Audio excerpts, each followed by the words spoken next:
are at 3 minutes on these, so if you could try to follow that, that'd be great. First up is J.C. Scott.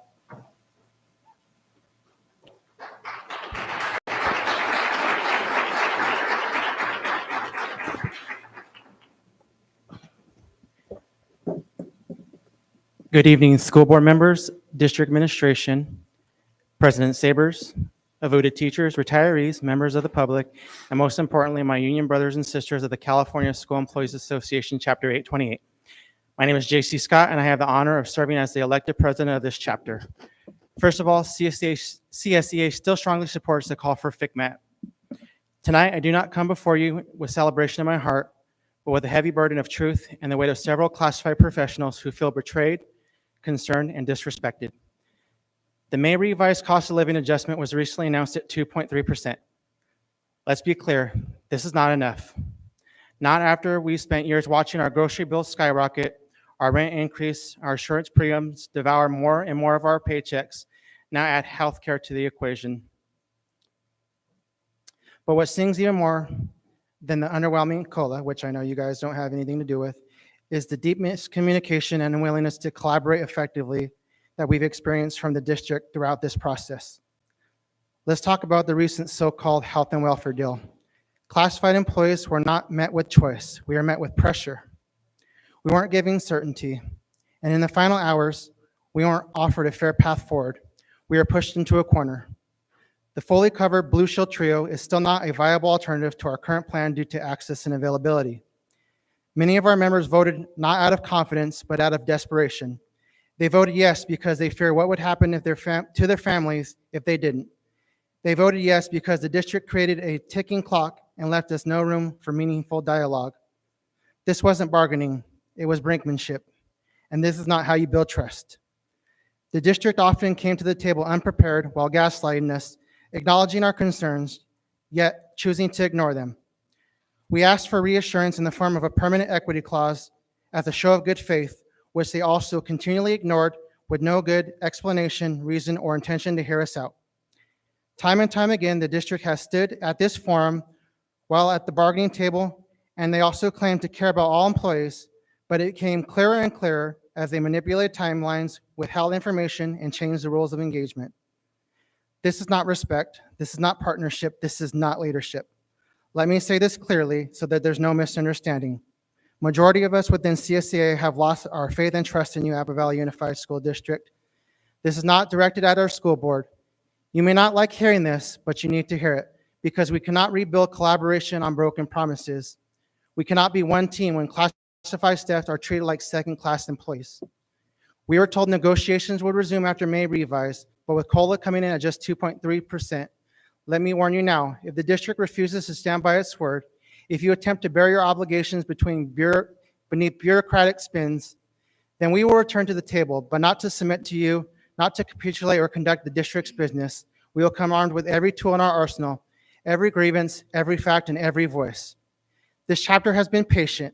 We've bent over backward to meet the district halfway, but I promise you this, we will fight hard before we allow you to back us into a corner again. This fight is not just about wages or benefits. It's about respect. It's about honesty, and it's about dignity in the workplace. And if the district cannot offer this willingly, then we will demand it loudly and publicly before this school board. Members of the school board, the district's negotiations place all the blame on you for not giving them clear direction. I urge you to clear up this miscommunication and give them clear direction tonight during your closed session. Take care of your classified employees because we should not be paying more for our health care than other units within the district. Numbers don't lie. We also deserve an increase to our salary that's fair. We are the lowest paid unit. We simply can't afford these costs anymore. In solidarity, JC.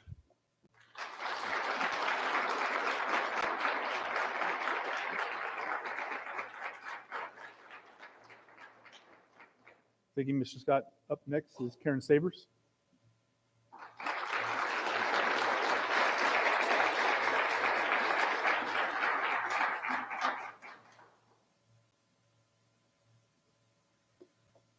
Good evening, Superintendent Nelson, board members, cabinet, President Scott, bargaining unit members, and audience.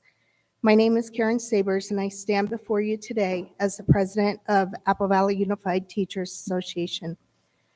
Back in April, I shared with you where we currently stand in terms of salary compared to the surrounding districts.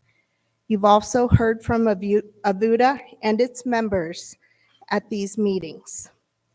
They've been very clear about how they feel regarding our salary schedule and our health and welfare benefits. As I've been out delivering our appreciation gifts to the certificated staff, I've continued to hear the same concerns. Many of our educators feel undervalued. Some have told me morale hasn't been this bad since 2008. Tonight, we're honoring our retirees, dedicated staff that have poured their hearts into this district. I've continued to hear the same, a few have shared with me that they were hoping to work a little longer, but they've chosen to leave now because of the way things are going in our district. Please take a moment to really look at them. These are the same educators who were here during the years when Apple Valley was seen as one of the best places to work, when people actually wanted to come here. As you consider the next steps, and yes, provide direction, despite the claim that the board does not do so, I urge you to remember the people behind these numbers. Remember who we were as a district and who we could still be if we start making our staff the true priority. While other districts around us are settling contracts and still moving forward, we continue to fall further behind. The gap isn't just financial. It's a growing message to our educators that they don't matter. Let me be clear, our staff does matter. They've earned more than just words. They deserve action. It's long past time to show them that they are valued and that this district is ready to make them a priority again. Finally, AVUDA fully supports the call for FCMAT. It's a necessary step. It's time we get a clear, objective understanding of the financial challenges facing AVUSD. Our members in this community deserve nothing less. In solidarity, Karen Sabers.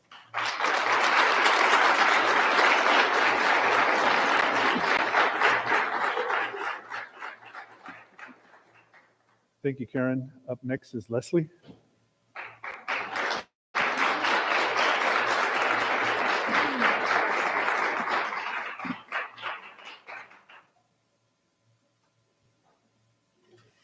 Good evening, members of the board, Superintendent Nelson, cabinet, members of the audience. My name is Leslie McNenly, and I'm speaking to you tonight as the bargaining chair of ABUTA. This will be my last talk with you in that capacity. Steve Cobbs, math teacher from Granite Hills, will be taking on that role beginning next year, and I wish him all the best. I come to you tonight with a two-word message. It's time. It's time to stop finding reasons that we can't compete with other districts in salary and benefits, and it's time to do just that. In my speech a few months ago, I gave you some figures that showed the large differences in earnings between our school district and Hesperia, Victor Elementary, and Victor Union school districts. In the 2019-2020 school year, we ranked 4th or 5th out of 14 regional school districts, depending on placement in the salary schedule. We are now 10th or 11th, based on some of the latest negotiated settlements in our region. During this time, all districts had to deal with the pandemic. All school districts had to deal with attendance issues. All school districts had to deal with inflation and the same issues that ABUSD had to deal with. How big of a difference are we talking about? A teacher that starts working next year for Apple Valley and works long enough to top out on the salary schedule will make over $4,000 less in their first year and over $422,000 less over their career than the same teacher who chooses to work in Hesperia. It's time. It's time to get to the bottom of what has put us in this current fiscal crisis and make sure that this can never happen again. Staff and students are being made to pay the price for choices they never made. In the past few school board meetings, we've heard procedural squabbling about whether or not to do a FCMAT, but nothing about what is going to actually fix the problem. Strike that. One thing that is being done to save money is to raise class sizes in some grade levels. This is something that is a clear violation of our contract, and this is not something that will be tolerated by the bargaining unit members of ABUTA. It's time. It's time to recognize that there's more to dignity than using it as a slogan. The definition of dignity is the state or quality of being worthy of honor or respect. When you tell employees that honoring the language in their contract is optional, that is not respectful. When you tell your employees that people who work the same job a few miles away are worth hundreds of thousands of dollars more, that is not treating them with honor or respect. It's time. It's time to restore Apple Valley to what it once was, a place where people wanted to work, a place where people were proud to work. There is so much that is good here. There are great people that work for this school district, and they show up every day ready to do their best for their kids. They are not any less deserving of what employees in neighboring districts are. It's time for change, time for our priorities to be examined and realigned with what is really important, time to stop making excuses. Kids are our number one focus, but we can't do right by kids if we don't do right by the people who serve those kids. I ask you one last time for your help. Instead of saying, we'd like to do more, but we can't afford it, please change your mindset to, we'd like to do more, how can we afford it? It's time.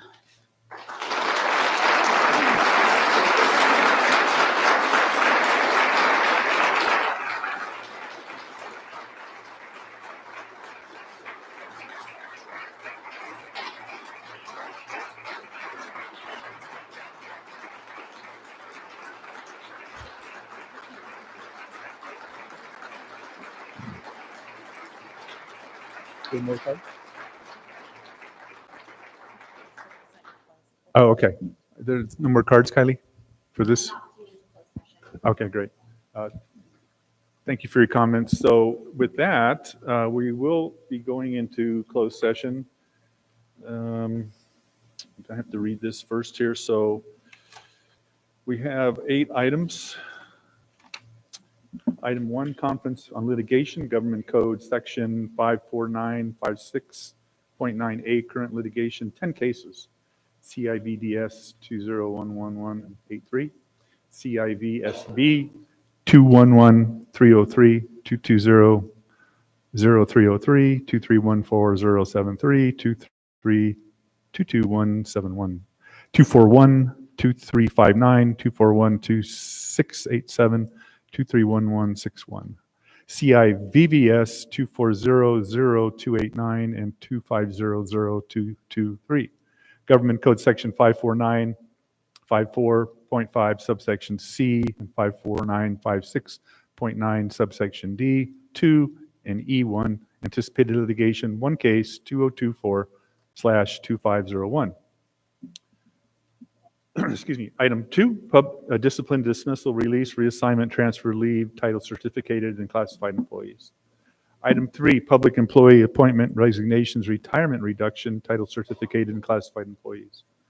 Item 4, conference with labor negotiator, agency negotiator Jeremiah Harrison. B, employee organization, Apple Valley Unified Teachers Association. Item 5, conference with labor negotiator, A, agency negotiator Kristen Dupree, employee organization, California School Employee Association. Item 6, conference with labor negotiator, agency negotiator Trinae Nelson. B, employee organization, unrepresented. Item 7, conference with real property negotiator, Government Code 54956.8, negotiation parties Matthew Schulenberg, Apple Valley Unified School. And finally, A, 8, security matters, Government Code Section 54957, consultation with Apple Valley Unified School District Chief of Police. With that, we'll need a motion to adjourn to closed session. So moved. We have a motion. Anita. Buchanan? Anita. Oh, Tucker? Okay. I'll second. second by Buchanan. So we're going to do something starting tonight a little different. We're going to do roll call votes on every item. So with that, we have a motion by Anita, second by Amanda. Roll call vote. Anita Tucker. Aye. Longshore. Aye. Okpara. I'm sorry? She says Oh, okay. yes. Buchanan. Yes. And Raleigh, aye. Okay, so that we have a unanimous vote to go into closed session. We'll be back at 7 o'clock sharp, no matter what.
All right, welcome everyone. Welcome.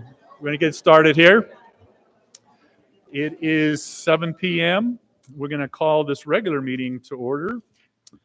And with that, we're going to do a roll call. Amanda Buchanan, Here? Maria Okpara, Here. Renee Longshore, Here. Anita Tucker, Here.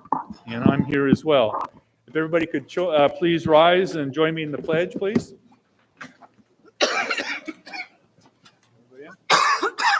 I pledge allegiance to the flag of the United States of America and to the republic for which it stands, one nation, under God, indivisible, with liberty and justice for all. Thank you.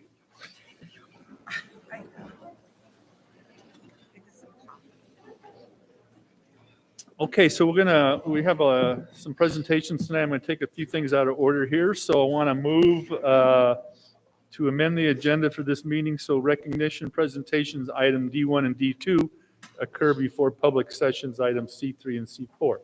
So I'll need a motion to approve that. So moved. In a second? Have a second for that? I'll second. Second, Maria. And roll call on that. Anita Tucker, Aye. Longshore, Aye. Okpara, Yes. Buchanan, Aye.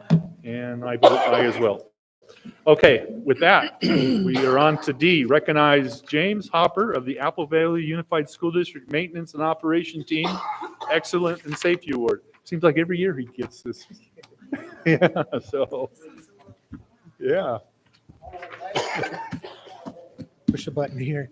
Admittedly, I feel out of place being the one to present this, but one of the departments that I have the pleasure of working with is our risk management department, and pretty much all things safety, liability, and everything come through that department. We're part of consortiums of school districts. You'll hear sometimes the acronym JPA or Joint Power Authority, and we kind of pool together and we look for liability and things like that. And I think it's every other year, around February, March, April, somewhere in that time frame, we get like a system-wide audit.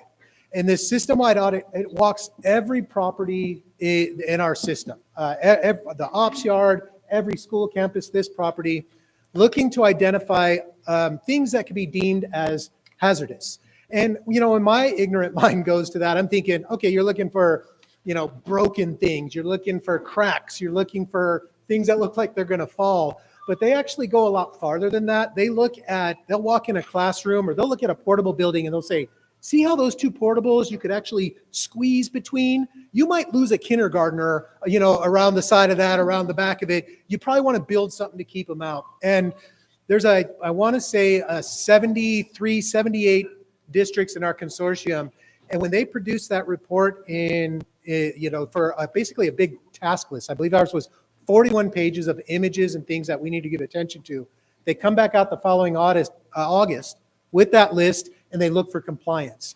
And we were one of, I think, only 4 districts out of 74 that got every single thing on the list repaired, built, fixed. And I asked Matt to join me up here because he should be the one.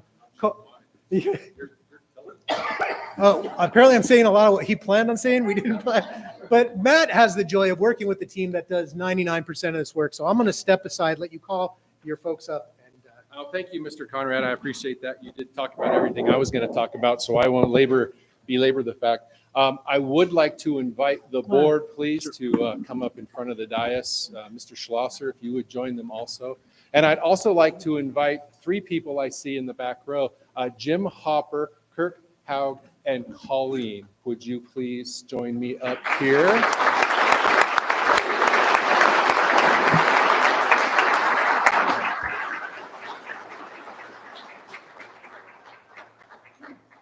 Come on.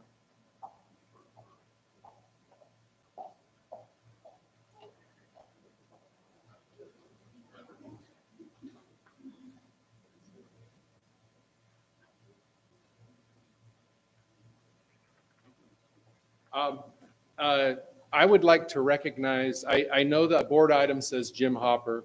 The certificate says Apple Valley Unified School District. It's a team effort in the Maintenance and Operations Department. 3 of the key members Working with, I know we have a retiree over here in the front row, Martine, one of our members, Mr. Kaufman, one of our previous members in the M&O department. This is it's a culmination of the support, the desire of every member of that department to make sure we have the cleanest, safest schools for our kids. I see a couple principals nodding, yeah. They deal with in excess of 6,000 work orders a year, in addition to that 41-page list. They work tirelessly. They respond on weekends. They respond on nights. They respond on holidays to certain things. I don't know if we respond to crying babies, but maybe put that on the list.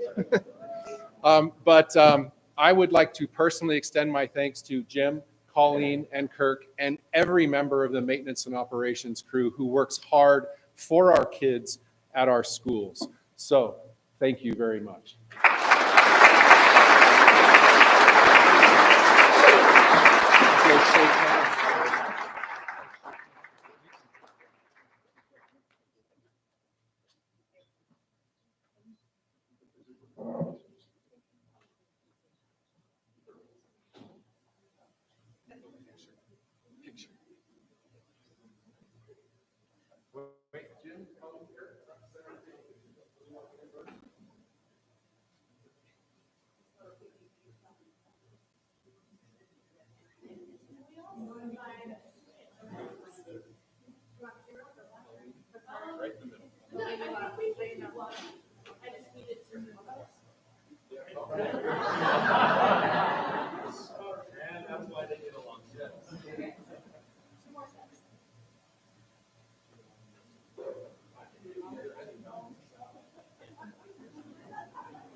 All right, on to next. Oh, Employee recognition retirement.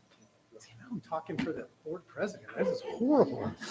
Horrible. Well, let me get this set up here.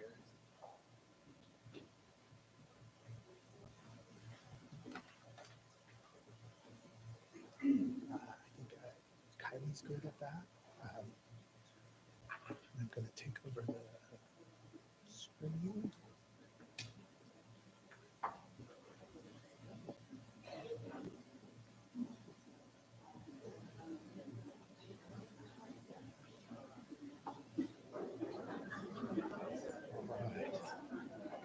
All right. Well, on to our retirees.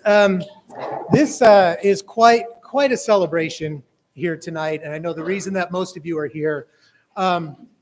If you've been here in the past, you probably heard what I'm about to share in terms of the apple and the trophy that you're going to get. But I'm going to try to do things a little different. We have a lot of retirees tonight, a lot of retirees, and that's a beautiful thing. I know Trinae ran through the list of retirees with her mathematical abilities and came up with well over 2006 years of service given to the education of students in Apple Valley Unified School District. And for that, I just want to give all of you a quick round of applause. One thing I'm doing a little different this year, because of the number, I'm going to leave streaming in the background. So I know some of you are flipping your heads back and forth. The slideshow that was put together where there's some humorous things said by some folks. But in addition to that, Zoe is going to go ahead and post this to our website. So you could always go back and look through it because we're going to call people up by schools and let them get, there with their colleagues and celebrate together. Kylie was creative enough down at the end. She brought all those, those funny things you hold up in front of your face in case there's those little groups of you that want to take pictures with the logo backdrop.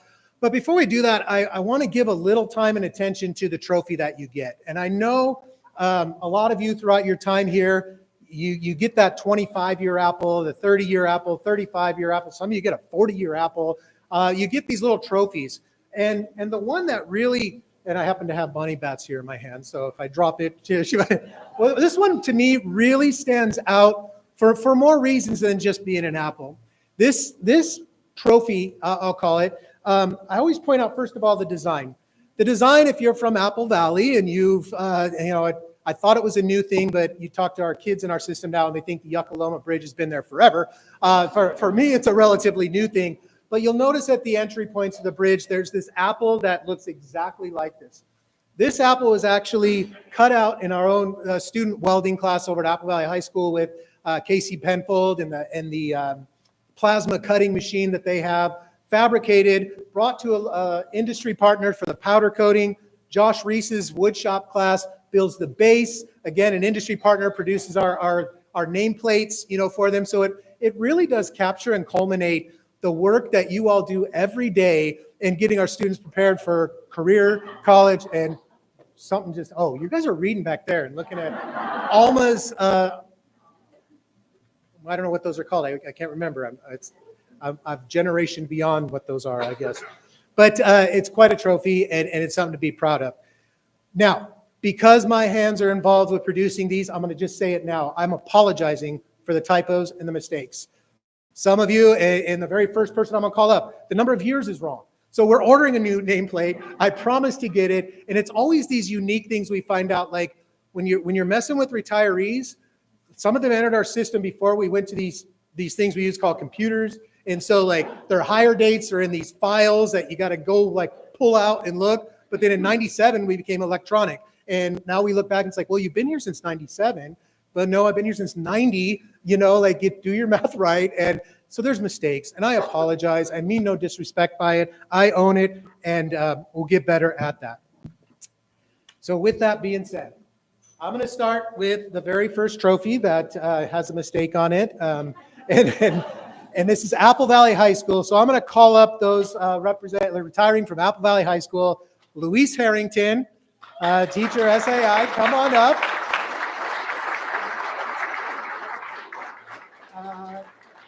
After Luis, I have Sue Colgren.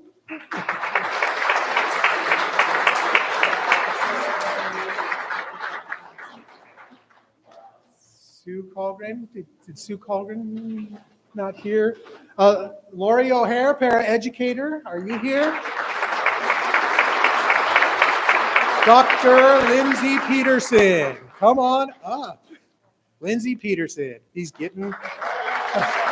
Can you guess what he might have taught? Congratulations.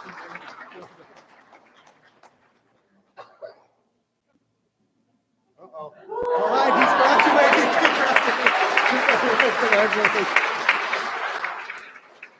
graduating. Kendall Pontier, are you here?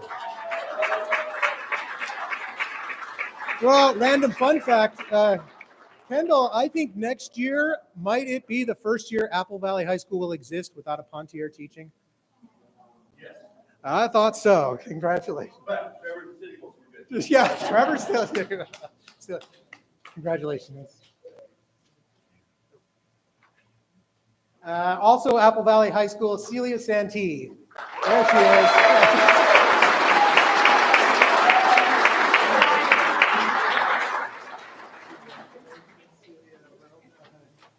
That's Apple Valley High School. So if we want to gather for a picture.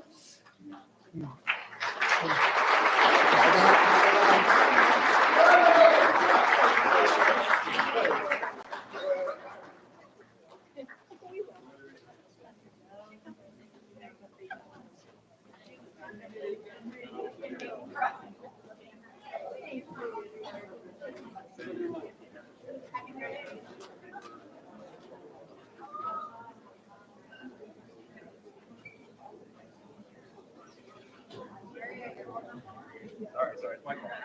Thank you.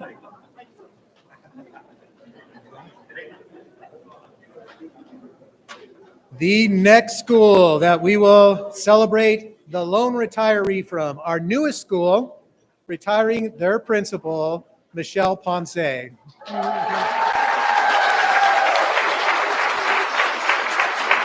first retiring principal of Apple Valley Virtual Academy.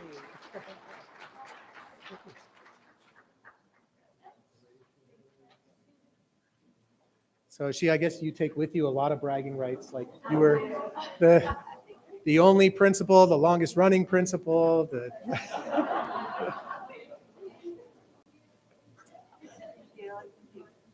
Next up, out of business services, Debbie Reynolds.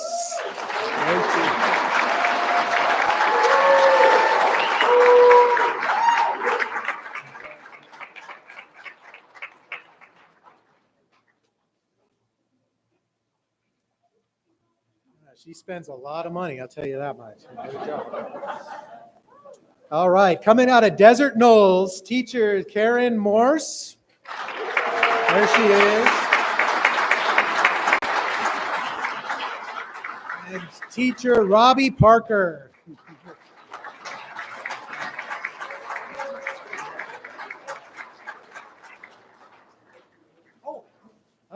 Robbie's in the process of becoming a grandparent, daughter in labor, so not here with us. He made the right choice. All right. Student services. Coming out of the student services department here, education services here at the district office, teacher on assignment, Bonnie Batts.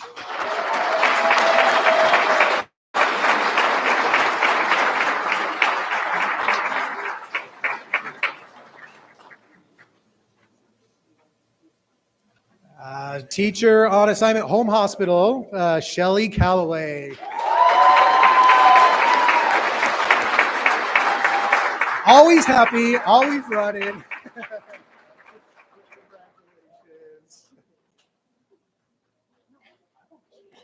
thought I was going to miss you? Oh, no, I'm going to miss you. Every time I'm down, I look for people like you. You know how to lift up people. Also out of student services, Marcy Wells.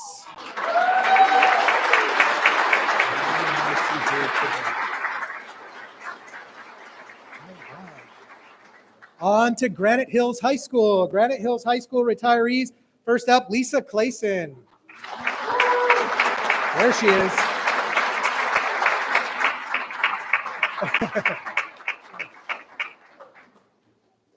Congratulations, Lisa. You survived me and everything else. Susan Hasso.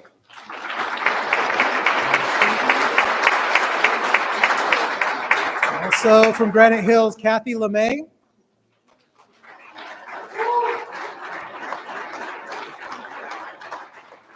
Jonelle Larson, are you here? How about your lighthouse attendance clerk, Dina Leftwich?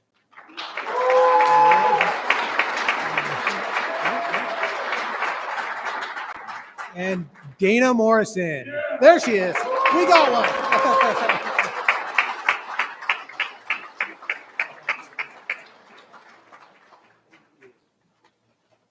Granite Hills High School. On to High Desert Premier Academy. First up, our registrar, Lisa Alcantar.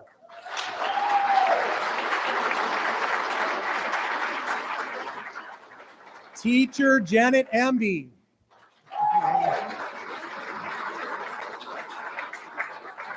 And paraeducator, Carol Suzanne Stratton.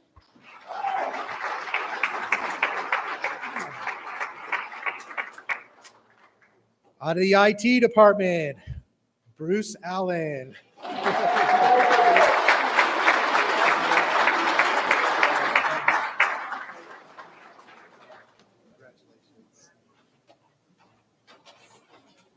All right, on to maintenance operations, Jose Aguayo.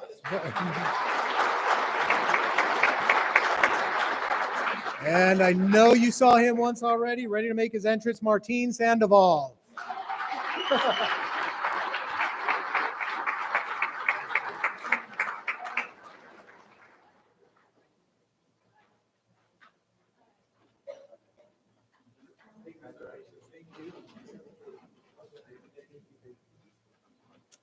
Mariana Academy, Sylvia Felix.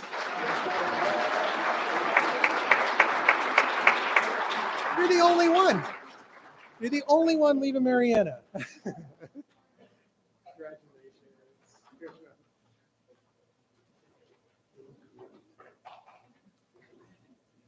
All right, our nutrition services folks. First up, food service supervisor, Mary Lou Acevedo.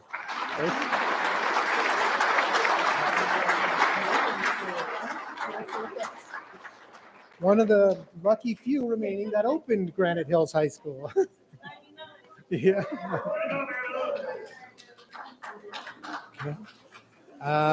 Joanne McDaniel, also nutrition services.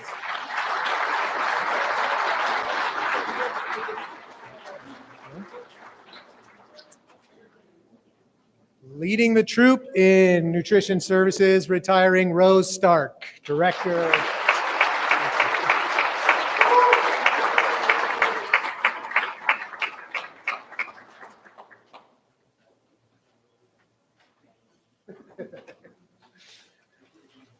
And last out of nutrition services, Rhonda Viz. I was saying Viz. You said Viz? Rhonda. Sorry. All right. On to Phoenix Academy. Melissa Clark, teacher. Missy, sorry. Missy, Melissa, it's the database. I read before I think.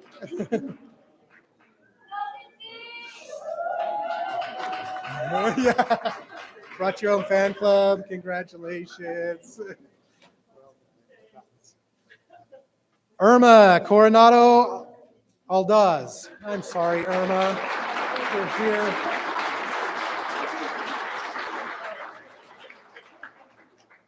Next up, Phoenix Academy teacher Kevin Dodge.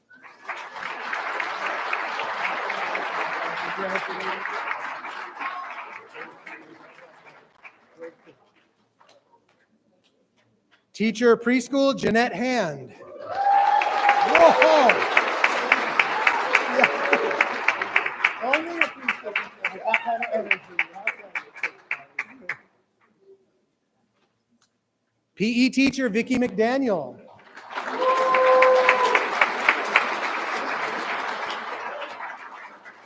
Speech and language Therese Moore.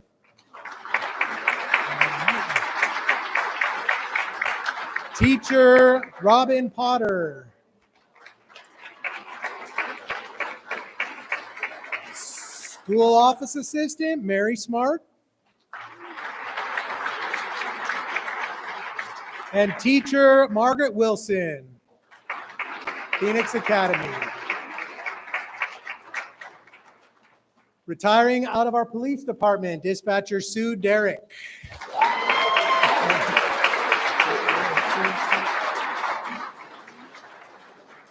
All right, on to Rancho Verde Elementary, teacher Tracy Lowenhorst.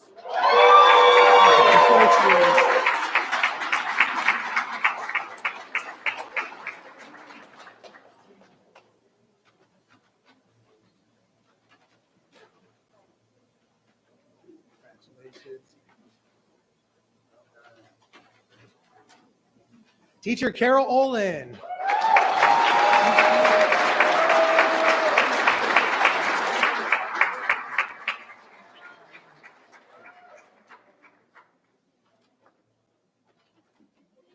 Congratulations, Carol. Teacher Linda Shelton.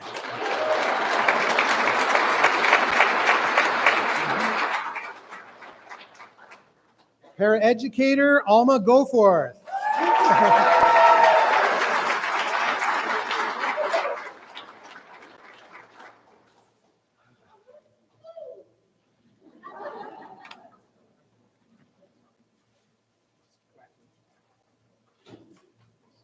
Take your time, take your time. That's right. Congratulations. All right. On to Rio Vista. Principal Kelly Poff.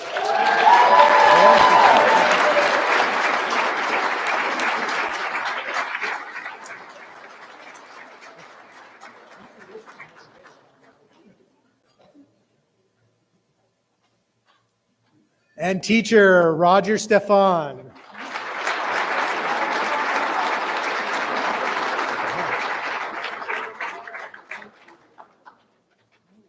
On to Sandia, Mary Kaufman.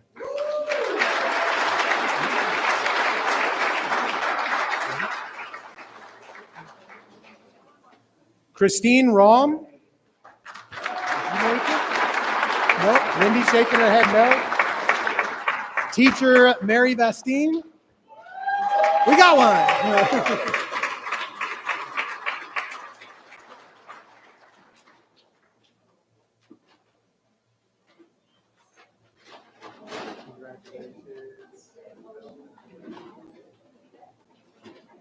And teacher Stephen Womack.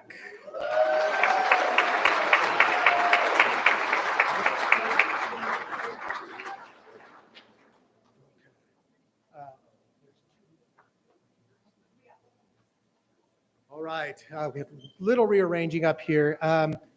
Sitting Bull Academy, I actually technically assigned to student services, but working on that property more than anywhere else. Music teacher Andrew Covarrubias.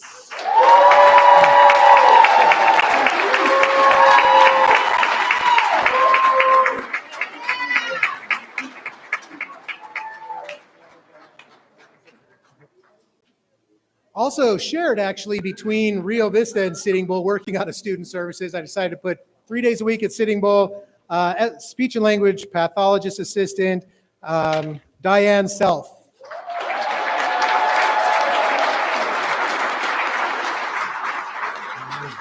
I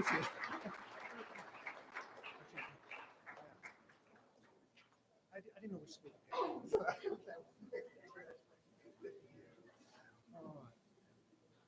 Preschool associate teacher Virginia Chicas Cacao.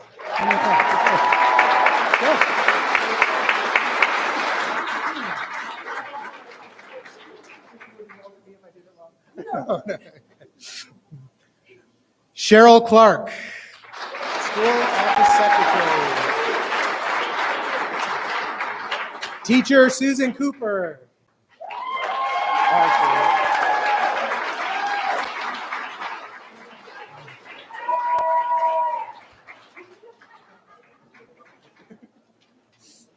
Congratulations.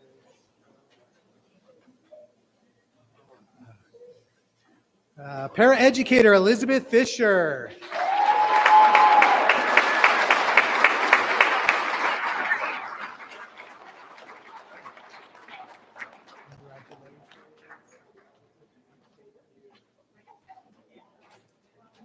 Teacher Alan Gruber. There he is.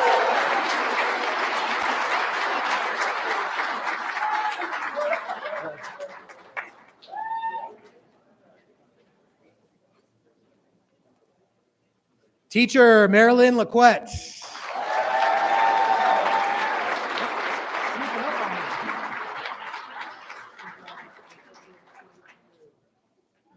Heard a funny story about your Mickey hands flagging traffic and stuff. Teacher Marlene Peterson.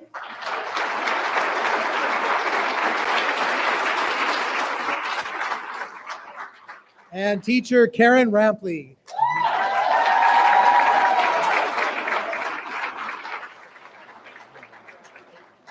Okay, on to Sycamore Rocks. Teacher Lori Merrig.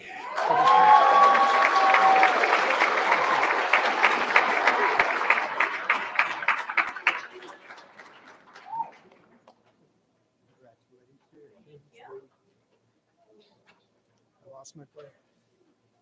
Paraeducator Susan Clazy.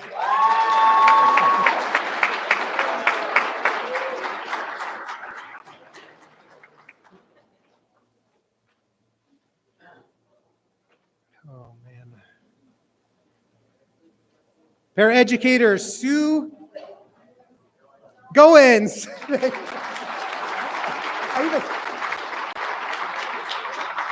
Phil, I have to be honest, I even highlighted, asked how to say it. I had it here until 2 minutes ago.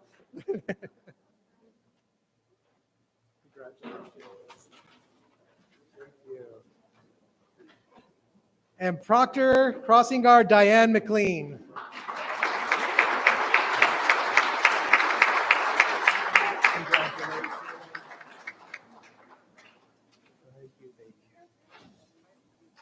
All right.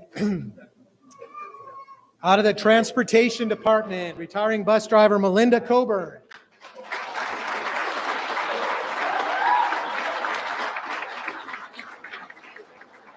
School bus driver trainer Nina Midgley. I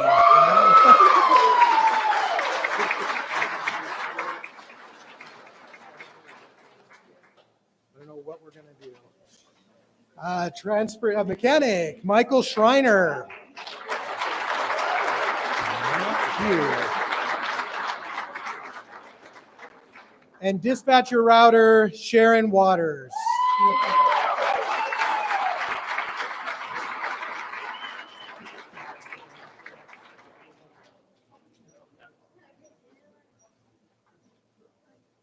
All right. Vanguard Prep.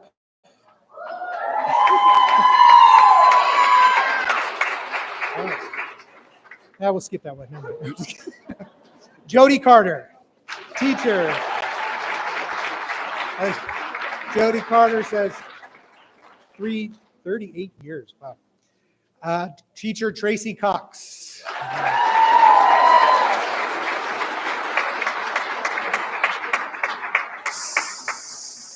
Student Information Specialist Kathy Dam.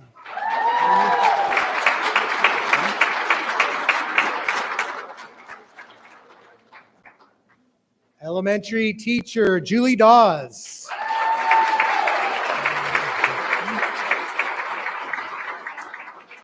Teacher Ron Franco. Oh, threw me off. It confused me for a second. He almost got me. Teacher Cheryl Glover. There she is. I see one.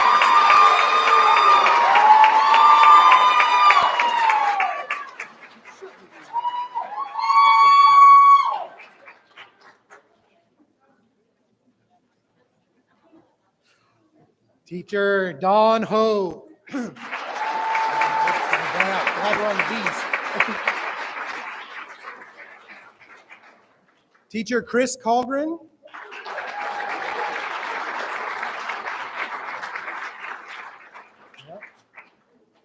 And teacher relinquishing her spot as the most senior certificated person in the district, Leslie McNenley.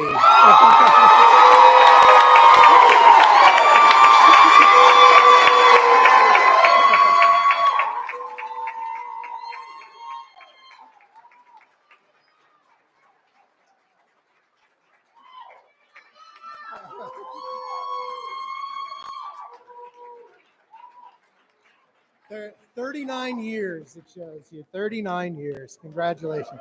And I've already had Wendy Chambers go, am I the new number one? Am I the new number one? Like, it is a coveted spot to be the most senior person in the system.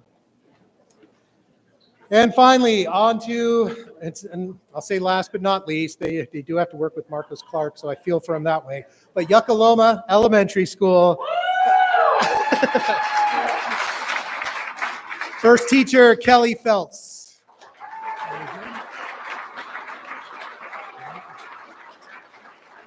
Teacher, Denise Jackson.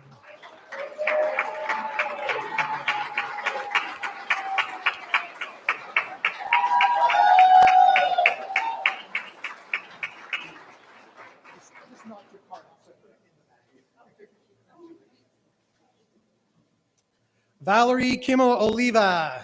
Yep, running up.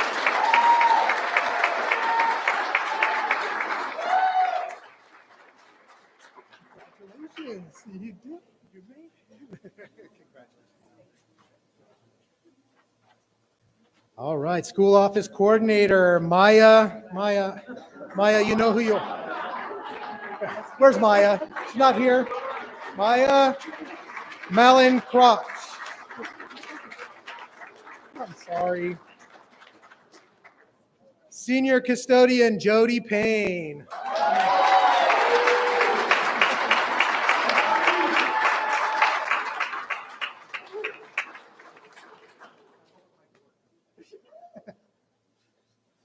Last but certainly not least, the last retiree, Bridget Williams, teacher, Yakaloma.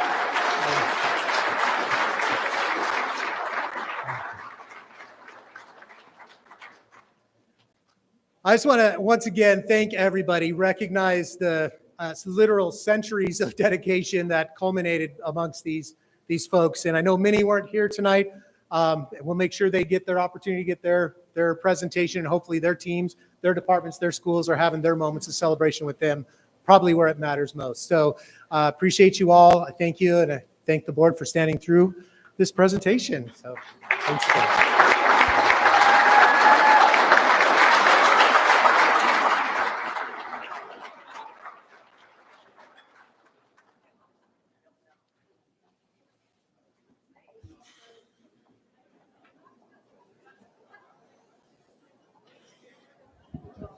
Okay, we take a 5-minute break.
I just want to make sure we're live. Look at this little kid trying to jump up to the basketball hoop. Okay. All right, everyone, if you are going to remain, we can get started again. Thank you. Use your clap voice. I was going to say use your teacher voice. Just wait for everybody to take their seats, please. Oh, that's a lovely dress. I love the pants. They will hide my bag. Do you still have it? How long do you have to have it?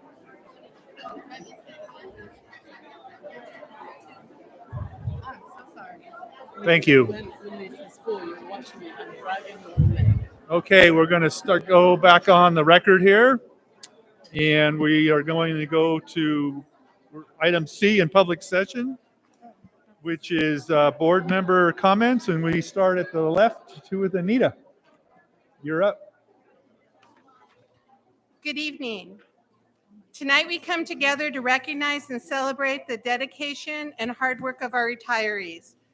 After doing the math, and I have different math than Dustin, and he's a math teacher, so I don't know what that says, but I found that among our 83 retirees, we have a combined total of 2,009 years of service in education. And that's over 2 millennia dedicated to supporting students and families in our community. And that's an extraordinary legacy. I tried to figure out how many students' lives our retirees have touched. That was too much math. But suffice it to say, it numbers in the thousands. We are deeply grateful for the impact each of you has had in shaping young lives. Your service has enriched our schools in countless ways.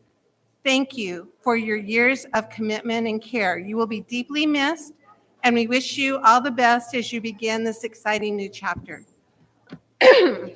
This week, we also celebrate Classified School Employee Week from May 19th to May 23rd.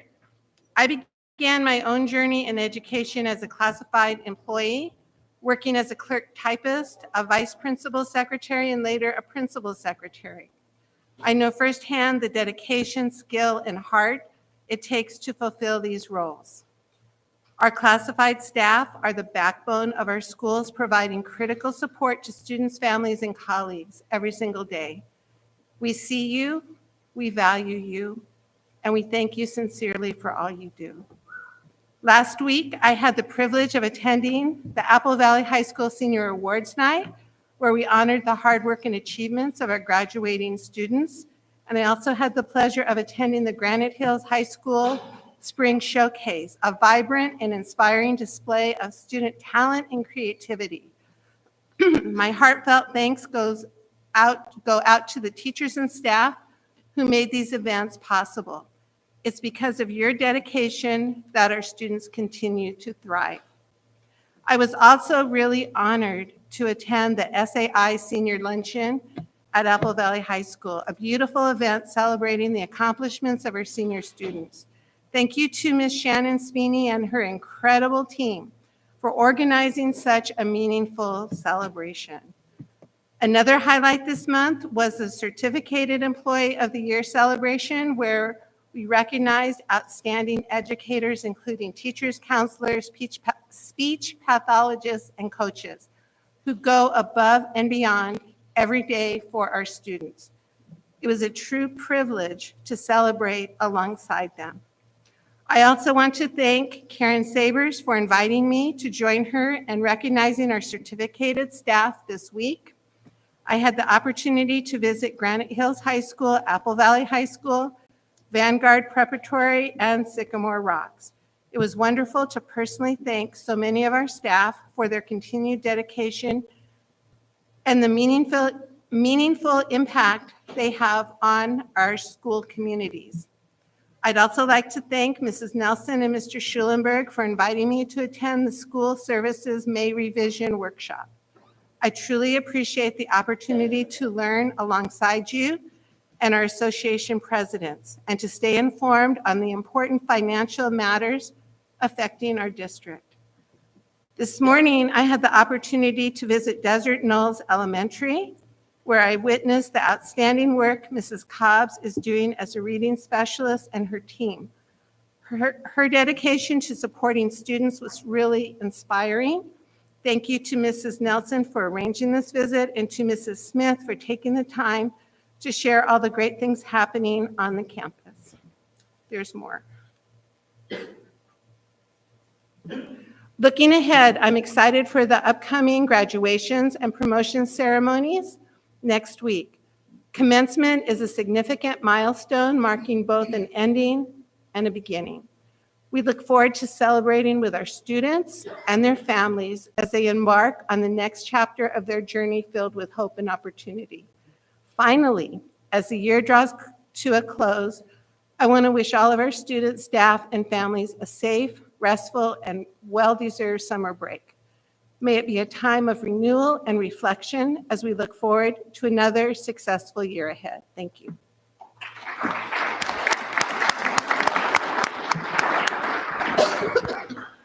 Thank you, Anita. Next up is Renee Longshore. Yes, good evening and congratulations to all of our retirees. It was amazing to be able to be a part of that and to shake your hand, because it truly was an honor for me, all the years and all the effort you've poured into our children in this district. I also enjoyed being part of celebrating our staff at the Certificated Employee of the Year Awards. Thank you for the many hours you too dedicated in supporting and educating. Bravo to the Apple Valley High School Arts Festival, the staff and students who cultivated the art, ceramics, and stage presentations that filled that room. My heart was truly touched by all of the talent. I also had the opportunity to attend the 4th annual mental health fair at Granite Hills High School. Many thanks to Ms. Rincon and peer helpers for making a space where others can be seen and heard, where mental health is encouraged and supported.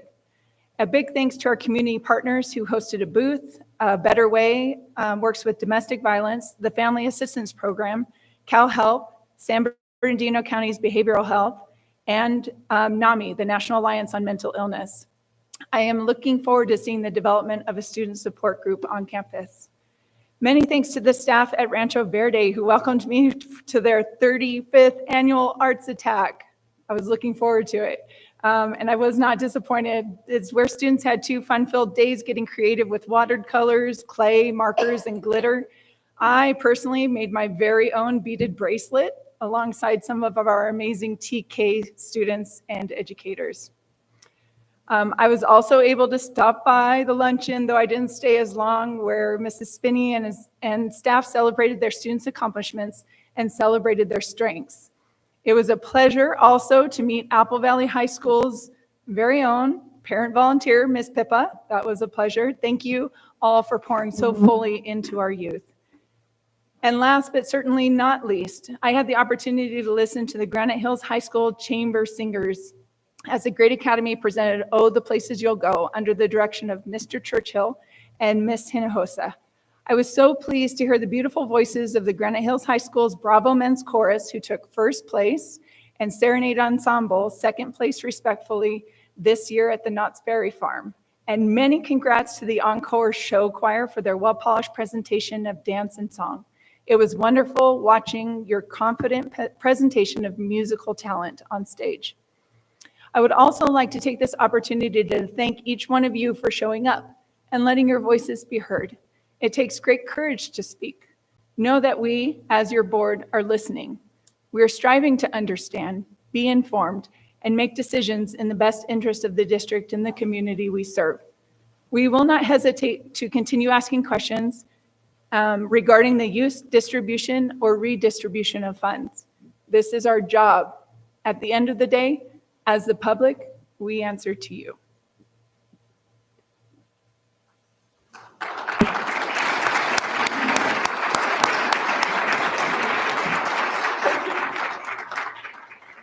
Thank you, Renee.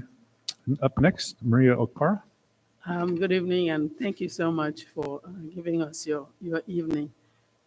So I'm going to start a little differently by congratulating all my colleagues that have reached the end of the road and have decided to turn in their pencil and paper and their desks and to say goodbye, but not, we will not, not then they're not going to ever show up. I appreciate each one of you. Some of you started with me, and so you would see it from how long I had to hug them, because it almost felt like, these are the people I grew up with.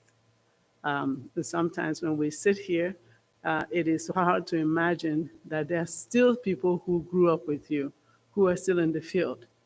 And today was one of those where I found those people that I grew up with, and I am really grateful that they never gave up. We went to longevity awards, and because English is really not my first language, even though I tend to use it very, almost like it's smooth. Sometimes I say it and it doesn't quite come out the way it should. There were some of the people that I recognized at longevity, and I said they were my old friends. And what that means, these are the people who accepted me as a friend when I was nobody. And I didn't want to forget that.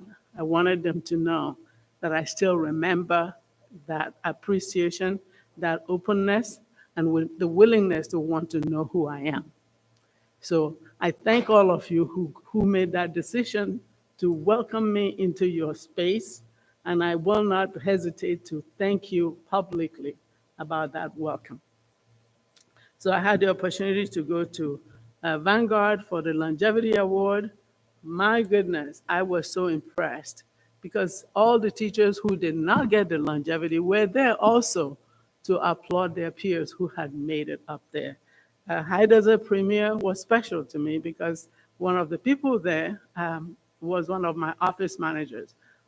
So I really wanted to be there, even though I had no idea she was retiring. So that was one of those exciting moments.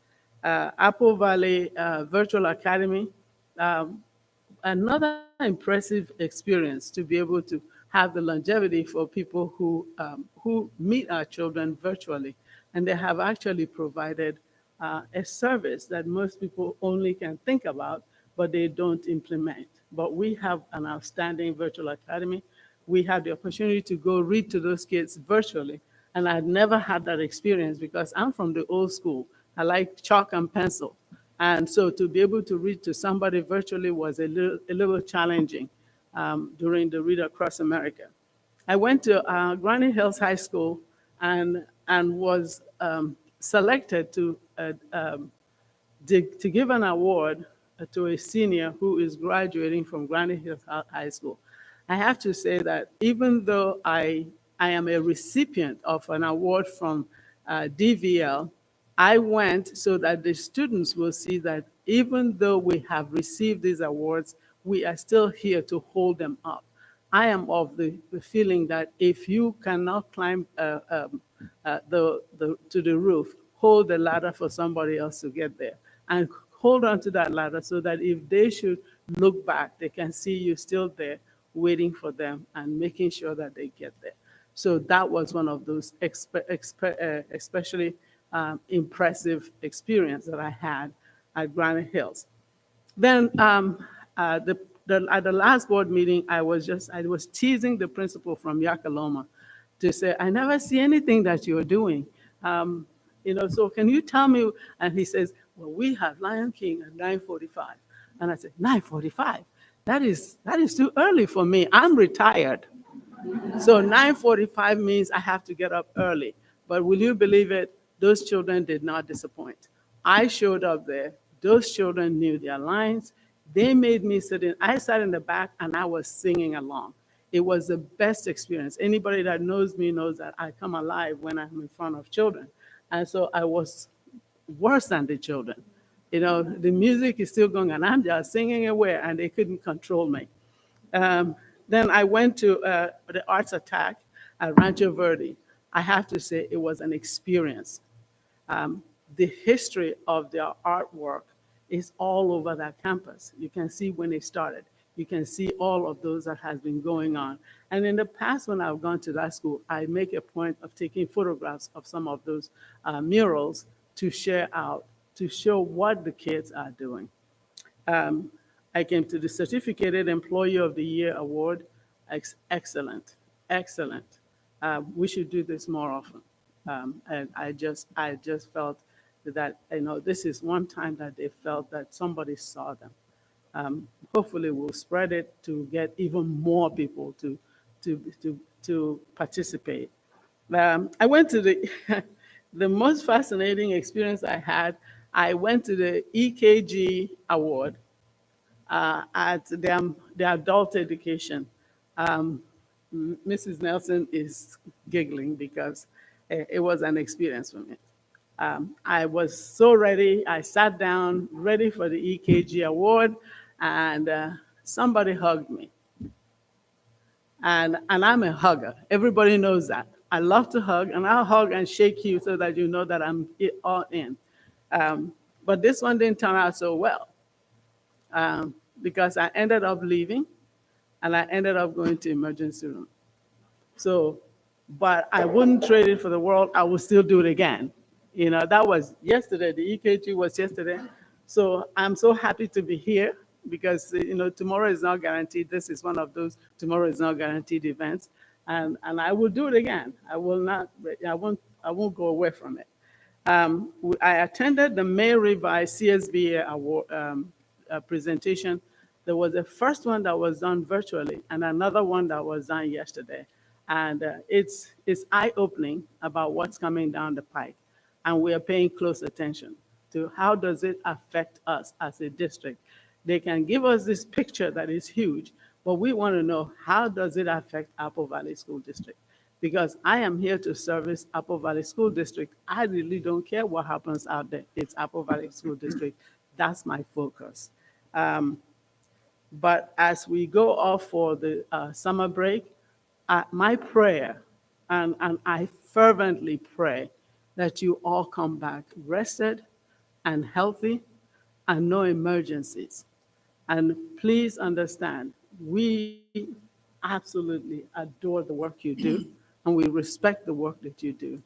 And never take it for granted. I always tell retirees, never forget what it feels like to be a teacher, because that is what will get you going every single day.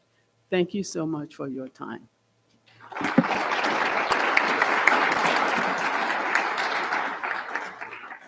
Thank you, Maria. Amanda Buchanan. All right. Wow. Like we are in the home stretch, you guys.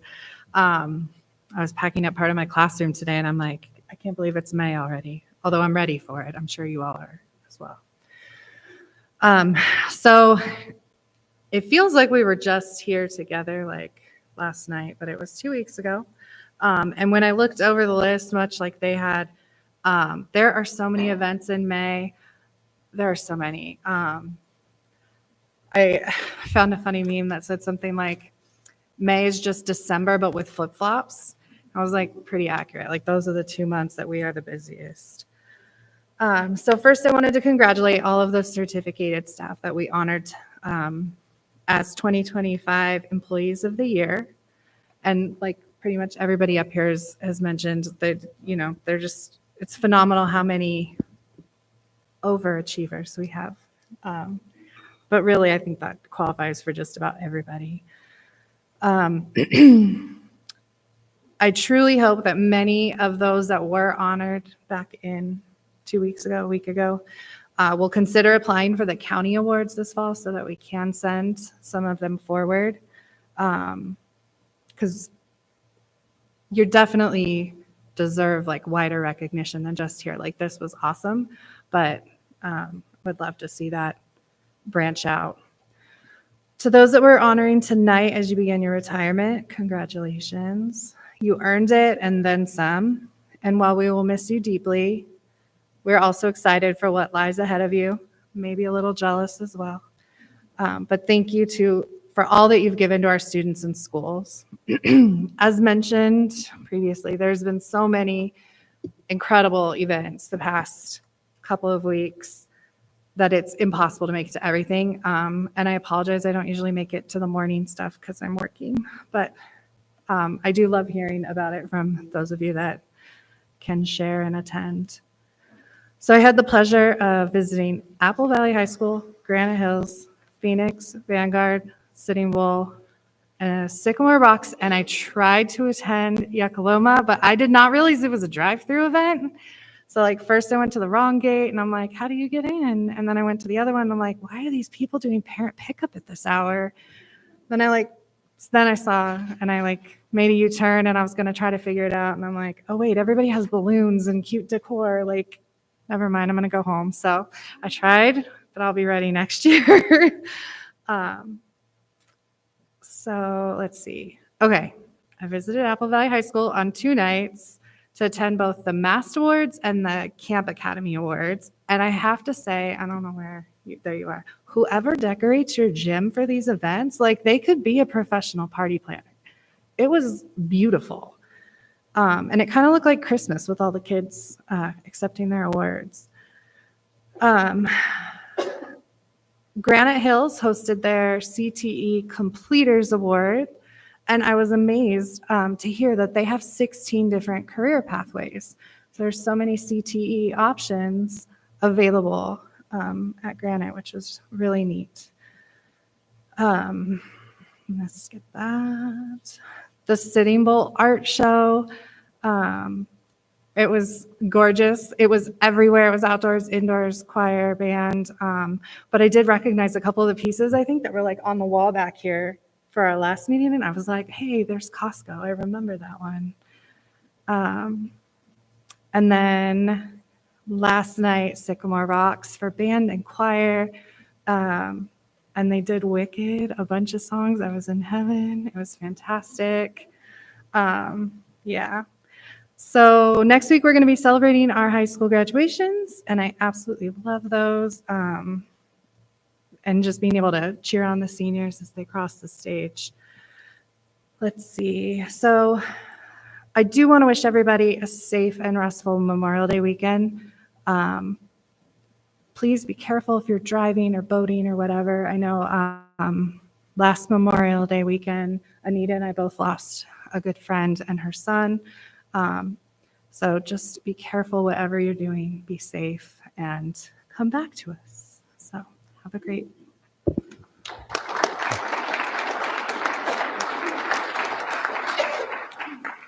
Thank you, Amanda. I just want to give a thanks for the retirees. I was reading as they were coming up here, I was reading a lot on the screen that was put together by them, and some of them are very impressive careers and have some really nice goals when they do retire. I want to give a shout out to Leslie, though, because over the 6 years I got to know her. It's always been about Apple Valley Unified School District business, but that's good. But I want to thank her. 37 years is such a long career. I was just thinking here, some of your students have got to be in their 50s now that she started with. And Good to point that out. she's barely 50. Well, that's a long time. So, and she's always been so professional. And it's good because you never know who you run into in the grocery store, right, Leslie? So I appreciate it. So congratulations to everyone. You're almost in Dennis Bender territory for 37 years. So thank you. With that, I'll hand it over to Trinity. Okay. Tonight, I was fortunate, obviously, to be here to honor our retirees. They've impacted countless lives, and contributions to our community is immeasurable. From the bottom of my heart, I thank you and wish you all the best life has to offer as you begin this retirement journey. And I know some of them, over the years have just committed, like Leslie. I mean, I think of her girls who weren't even in school, and they're graduating from college this week, and all of the things that each of those people have contributed to our community beyond just teaching.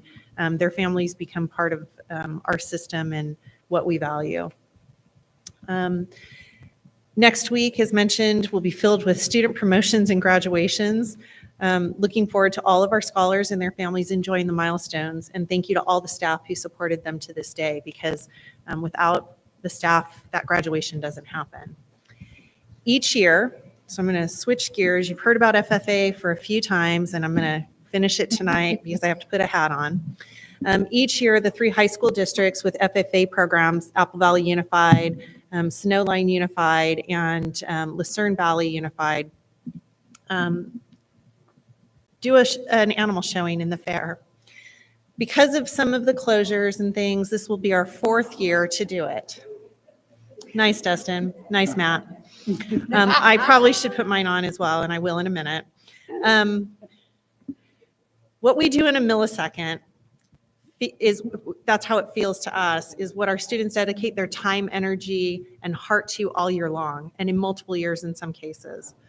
A couple of years ago, Superintendent Ryan Holman, with the Snowline Unified School District, added to the competition when he suggested that whoever lost the competition had to wear the other school district's colors. Sorry. So I want to just say that while the first time this happened, it was in 2023, because we took a break last year, the Snowline Unified School District Executive Cabinet, who showed animals and weren't very good at it the year before, had to wear Apple Valley Unified School District shirts at a board meeting. They took a picture and sent it to us, a little different than being streamed and videotaped like we are tonight. So I think this is purposeful, Dr. Holman, a dear friend of mine since I began in education in the high desert 20 some odd years ago. But he chose hats for us to wear this year. And I am the only female that has to put a hat on. But I'm also the only female that shows an animal as part of the executive cabinet. And while I haven't won first place, I do have the honor of keeping Mr. Schlosser's first place ribbon from 1 year. Do you have your ribbon as well? Yeah, we have more than one.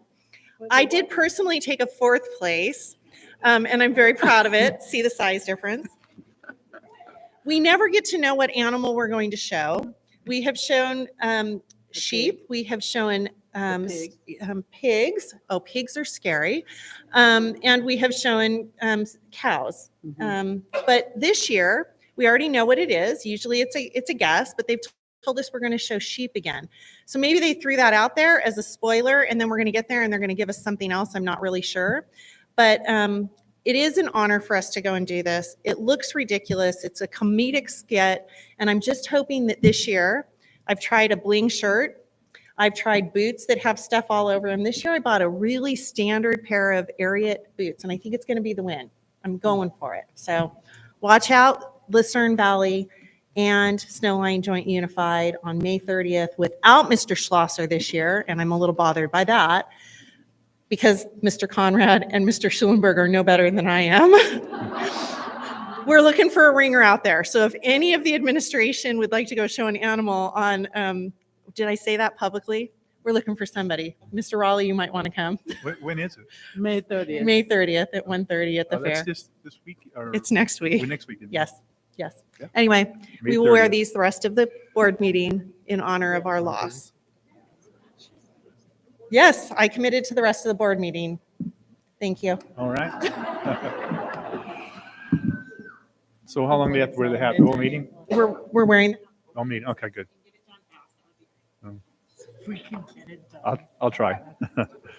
All right. So that leads us to, please have their hands. More reports. So up first is JC Scott, or do we have cards? I'm sorry. Is there cards? There are Oh, no, they cards. don't Do need you wanna cards. wait for the JC, public come on comment? up. I'm sorry. Yeah, I got confused. That you spoke public earlier.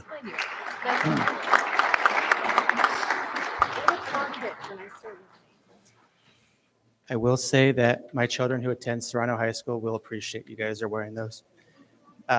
Speaking of which, I will say I would like to, before I start my speech, honor 2 of the retirees tonight who, my daughter, who is graduating on June 5th, had the honor of being in their classrooms, Miss Clark from Phoenix Academy and Miss Olin from Rancho Verde. You are a part of her graduating with honors at Serrano High School, so thank you for your support in her educational process. I really appreciate you guys, if you guys are still here or watching live. So thank you very much.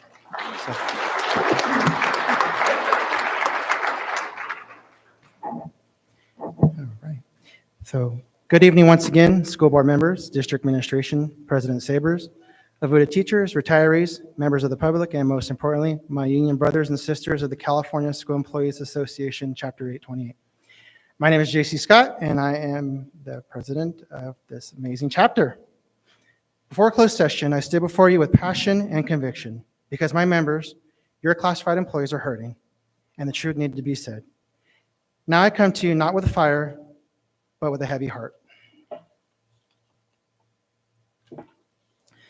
The truth is, as I stated in the past, morale across the district is at an all-time low, just like President Sabers stated as well. Our members, the backbone of Apple Valley Unified, are tired. Tired of feeling invisible, tired of fighting to be heard, tired of being treated as disposable when we've given years, even decades, of our lives in service to this district. You say we're essential, but the way we've been treated tells a very different story. We were backed into a corner on health and welfare. We were told this was the best we could do. We were met with pressure and misinformation, and even now, after the vote, our members gave in out of fear and desperation. We've seen no real commitment to build trust. No genuine outreach, no follow-up, just silence. And that silence is louder than any words. Our members have been clear. They feel unsupported, disrespected, and completely abandoned by those who are supposed to lead. Further, when it comes to issues around the school campuses, calls for help are often ignored. We've reported issues. We've tried to work collaboratively, but the response from the administration, if it comes at all, is delayed, dismissive, or deflective. We're not just numbers on a spreadsheet. We're human beings with families, with bills, with dignity. Let me be clear, this is not just about compensation. This is about being seen. It's about knowing that our value is recognized, not just in words, but in actions. Instead, we're seeing the opposites. Members leaving. We just had a member quit today. Burnout is spreading. Fear replacing hope. Division creeping in where unity once lived. This isn't just a union issue, it's district-wide crisis. To our community, to our board, and to district leadership, we urge you to take a hard look at what's happening here. Because if you continue to ignore these warning signs, you won't just lose good employees, you lose the very heart of this district. CSEA is still here.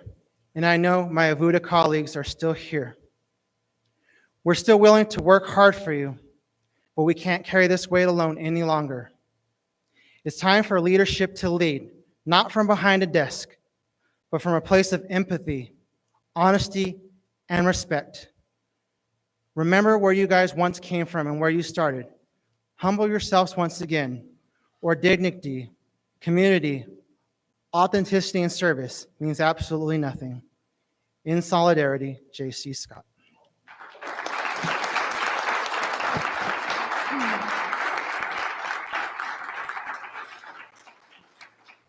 Thank you for your comments, Mr. Scott. Up next from Avuda is Karen Sabers.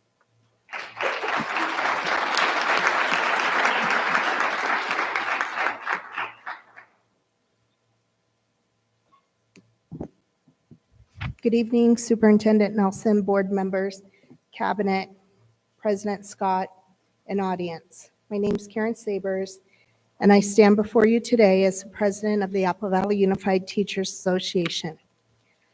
Avuda would like to congratulate all the retirees and wish them the best in the new chapter of this book of life. You will truly be missed, and I can't help to think about all the history of our district leaving with you. You all have been a true blessing to our district and our students. I would also like to give a shout out to Raven's Donuts. They have been making and decorating some amazing donuts for our Avuda members. They go in at 2 a.m. just to decorate them, so please stop by and tell them thank you.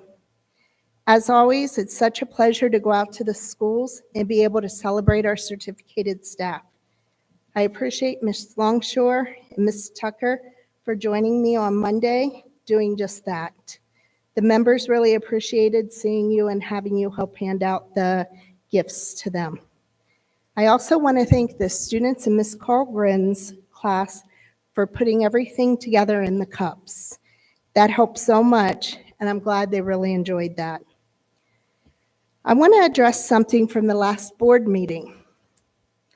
I asked a question during speaking time, and it was said that staff should give advance notice and ask ahead of time rather than putting someone on the spot. While I understand this perspective, I believe the question was fair and important, and I didn't expect to receive an answer at that time. After receiving the response, it was brought to my attention and I became concerned about the accuracy of the information that was shared, specifically regarding the AB 1200 report and the insurance figures. We were told that only members receiving the insurance package were counted as a $20,000 level for projections for the upcoming year.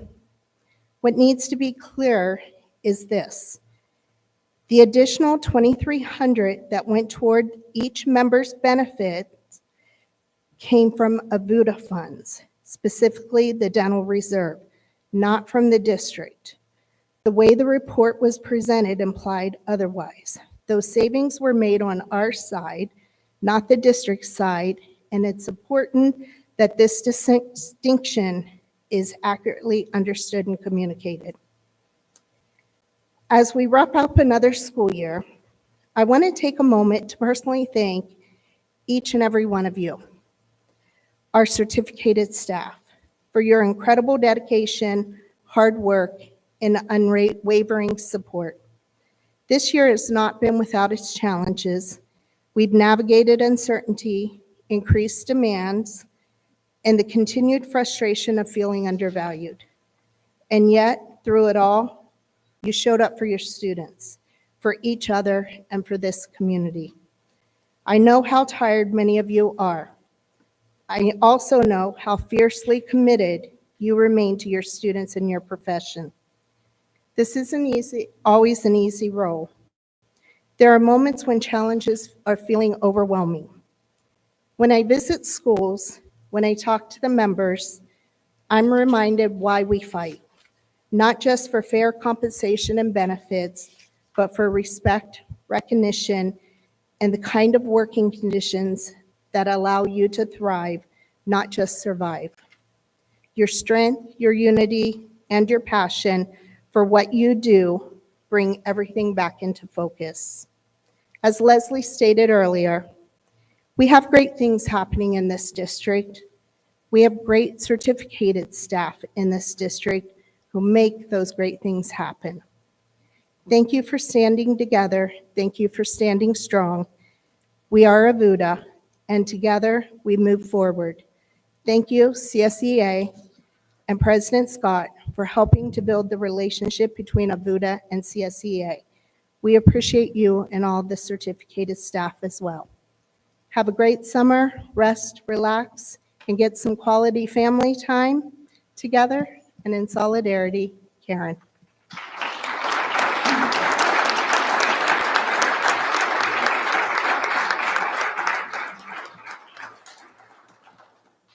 Thank you for your comments, Karen. Okay, we're moving on to item 6 is closed session reports. Clerk will read out any action taken in closed session.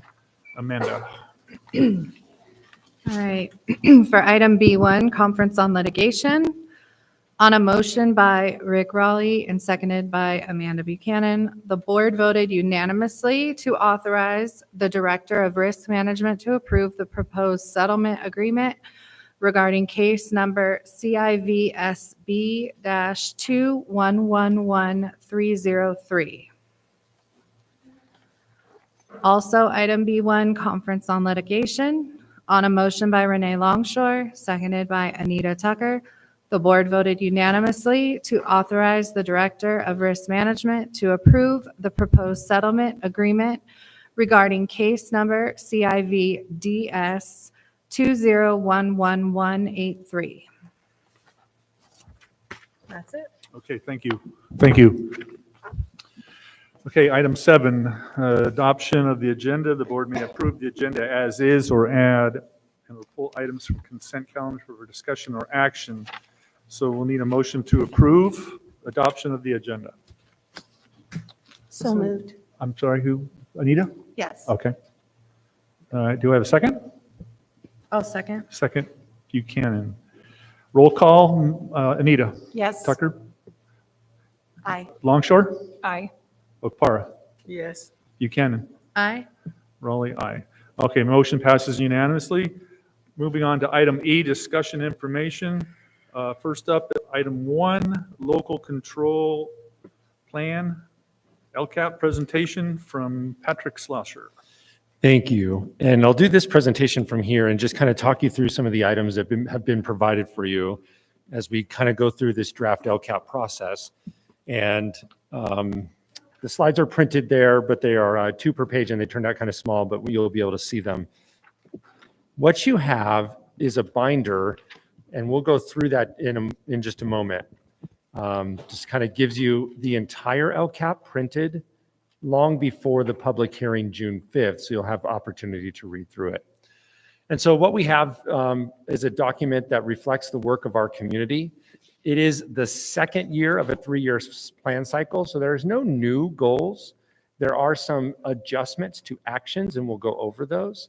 But these are updates, and so you'll see that, and you actually see 2 years worth of data now because we have the original baseline year and then now the data from last year that we've reported, so you get to see change over time.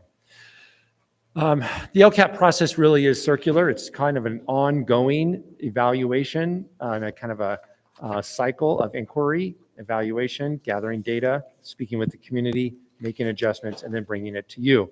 Once it goes to you, it then does go to the county for review. I've had the ability to give drafts to our county and actually just received feedback. So I'll be making some very minor changes prior to the June 5 board on just language updates. They look carefully at things that make it so that the LCAP will fit through scrutiny that might come from outside groups. So it's typically word choice, the way certain action items are reviewed, but nothing of expenditures will be changed without me pointing that out to you on June 5th.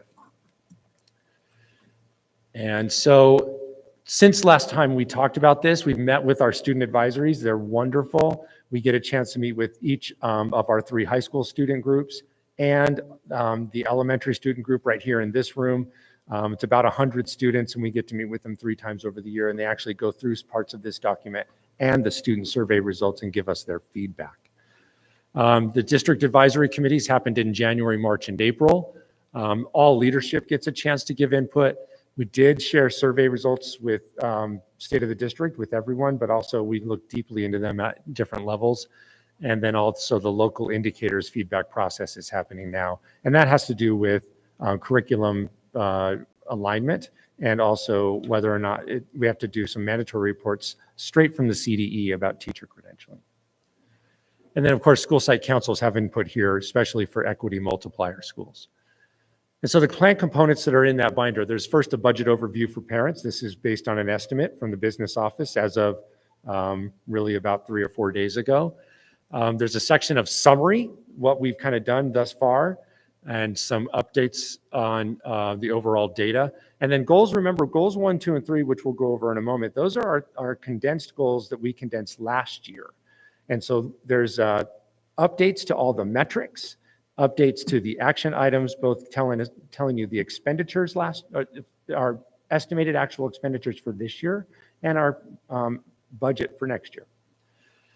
Goals 4 and 5 are equity multiplier goals. They are site specific, and oddly, they must be included in the district LCAP. And so we'll see those. There's a section called increased or improved services that's required to show how these funds that are generated by our English learners, foster youth, and students who are socioeconomically disadvantaged, how these services are being utilized for their benefit. And then, of course, the final section before all the instructions is all the expenditure tables condensed. And so you'll have a chance to look at those. Remember, I kind of talked about the principally directed actions. We must be sure that the funds that are generated by these students are utilized for these students. You can do things that are school-wide or district-wide, but you must have justification to do so. So goal 1, safe and nurturing learning environment, aligns with the board goal. That's the change we made last year. We'll maintain these actions: counseling support, healthcare support, school climate supports, and so on. You can see the list there. We did call out the high school English EL counselors separately. That was by request of our DLAC. They didn't want them merged with the other counselors. They have a specific task of keeping the English learner students at the high school level graduating at a appropriate rate, and they're doing an amazing job. And then the metrics listed there. Goal 2 is a little bit longer. Goal 2 has some changes. So action 1 of goal 2 is an instructional coaches supports. You'll see no funding in that goal. That's one of the places where we've made some adjustments, and we're going to live without those positions next year in order to make it so that we can kind of stabilize fiscally, because those positions, although they were in the LCAP, it was one of those, as we went through the process this year, in order to maintain all the positions for people who were staying. Professional learning, we will not be funding professional learning out of the general fund. We will continue professional learning in limited scope in order to save those dollars too, and we'll be using the extended learning opportunity dollars, Title I, Title II, and Title III. No other changes to the listed goals there, as you see in the report as you read through it. The ELD goal must remain, same with some of the others. Goal 7, there's almost no general fund district dollars going to extended learning or before and after school, as well as summer school. That is almost entirely now funded by ELOP, because the ELOP program does allow for, once a program is operating completely at the TK6 level, for those funds to then be expended at the 7 through 12. And so we will be reducing that expenditure in the general fund to nearly zero to save money. And then I'll just mention that goal 9 has increased a bit because we, as we talked about with our community, are expanding the definition of our base program to rightfully include any of those paraeducators in programs where we have extra staff in the room as part of our extra staffing that counts in the LCAP as kind of above base program. And then finally, goal 3, you know all about the family centers. You participate in the food pantry, and so we'll be maintaining those services as well. And then a quick look at goal 4 and 5. How does Premier Academy and Apple Valley Virtual make up all of goal 4? They are our alternative sites with very high non-stability rates. And so because of that, and because they're over the threshold for students of poverty, they earn equity multiplier dollars and probably always will, as long as that funding source exists at the state level. And so we put them together because they did very similar things with their dollars: adding a counselor, increasing access to field trips, those kinds of things. Goal 5 this year is new for Yuckaloma. Phoenix Academy had that funding last year. Yuckaloma Elementary did not. They did qualify this year, but just within a couple of points. We know this funding for Phoenix and Yuckaloma could come and go anytime if they don't hit that 25% non-stability rate. And I think, you know, they were both within a point or two. And so we do have schools just under, and it's a really tough thing because there's schools that really would benefit from this funding. And then we have schools that are just over, and that changes each year. Those schools and their plans are taken up at the site level. And so you'll see the description of those plans in the full document in the binder. And then just some metrics our community through the district advisory committee, things they asked us to make it focus on. And that's one thing is the English learners. The DLAC is, we used to have a dedicated English learner goal, but you saw that instead the actions now have been distributed to other goals to align with the board goals. But the DLAC and the ELACs have asked us to maintain and focus on English learners, and of course we do that. The state has added a new student group for us to pay attention to, and that is long-term English learners who have been designated as such for 6 years or longer. Foster youth, low-income students, and then our African-American subgroup, because the outcomes are so disparate and we are in differentiated assistance at the county level because of our suspension rate for African-American students is double what it is, more than double for our regular population. And so that is a sanction that we must pay attention to. And then finally, we are required to have focus on any student group in the lowest category on the dashboard for the district and every single school site. So you're going to see long lists for some places because even if it's in one metric, we must list that group. So some of the time you're going to see lots of abbreviations. If at any point there's an abbreviation that doesn't make sense, please just let me know. I didn't include a glossary this year, but I certainly can get one to you. And so the document's kind of a lot. What the next step, I did submit on May 16th to the county. She just responded to me, so I have my feedback. And so I'll be making minor adjustments. I mentioned that. It'll come back for a public hearing June 5. And at that point, we can answer questions, look at, hear from the public if there's interest. And then after that, hearing that, making any other changes, then we can go to adoption on June 12. And then I submit that within 5 days to the county for them to do their final review.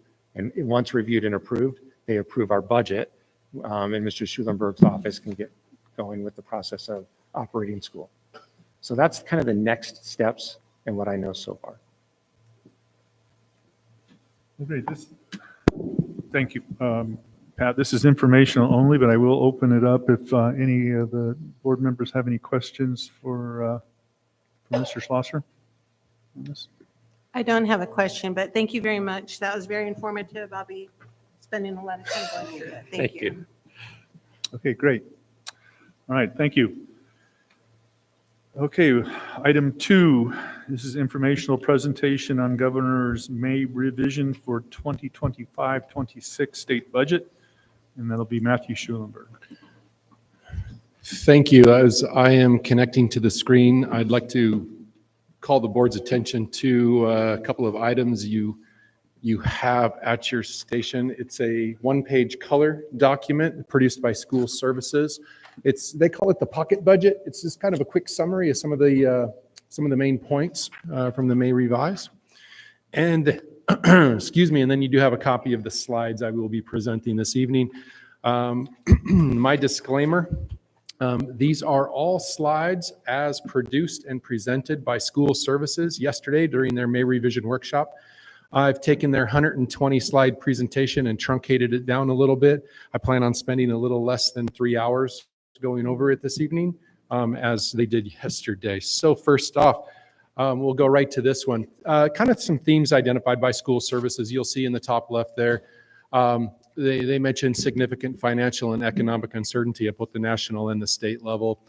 One of the most concerning things that School Services focused on is the bottom left. First seen in the governor's proposal in January was the plan to under-appropriate the current year Prop 98 minimum guarantee. It was originally $1.6 billion.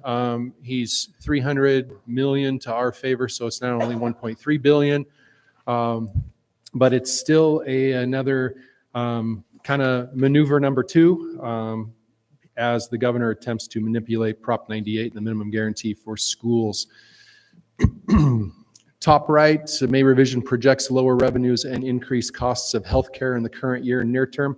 The healthcare this particular point refers to is the Medi-Cal program. A few years back, they really opened up the rolls for the Medi-Cal. They've enrolled many more people, and it's several $1 billion over budget on the non-Prop 98 side in the state budget.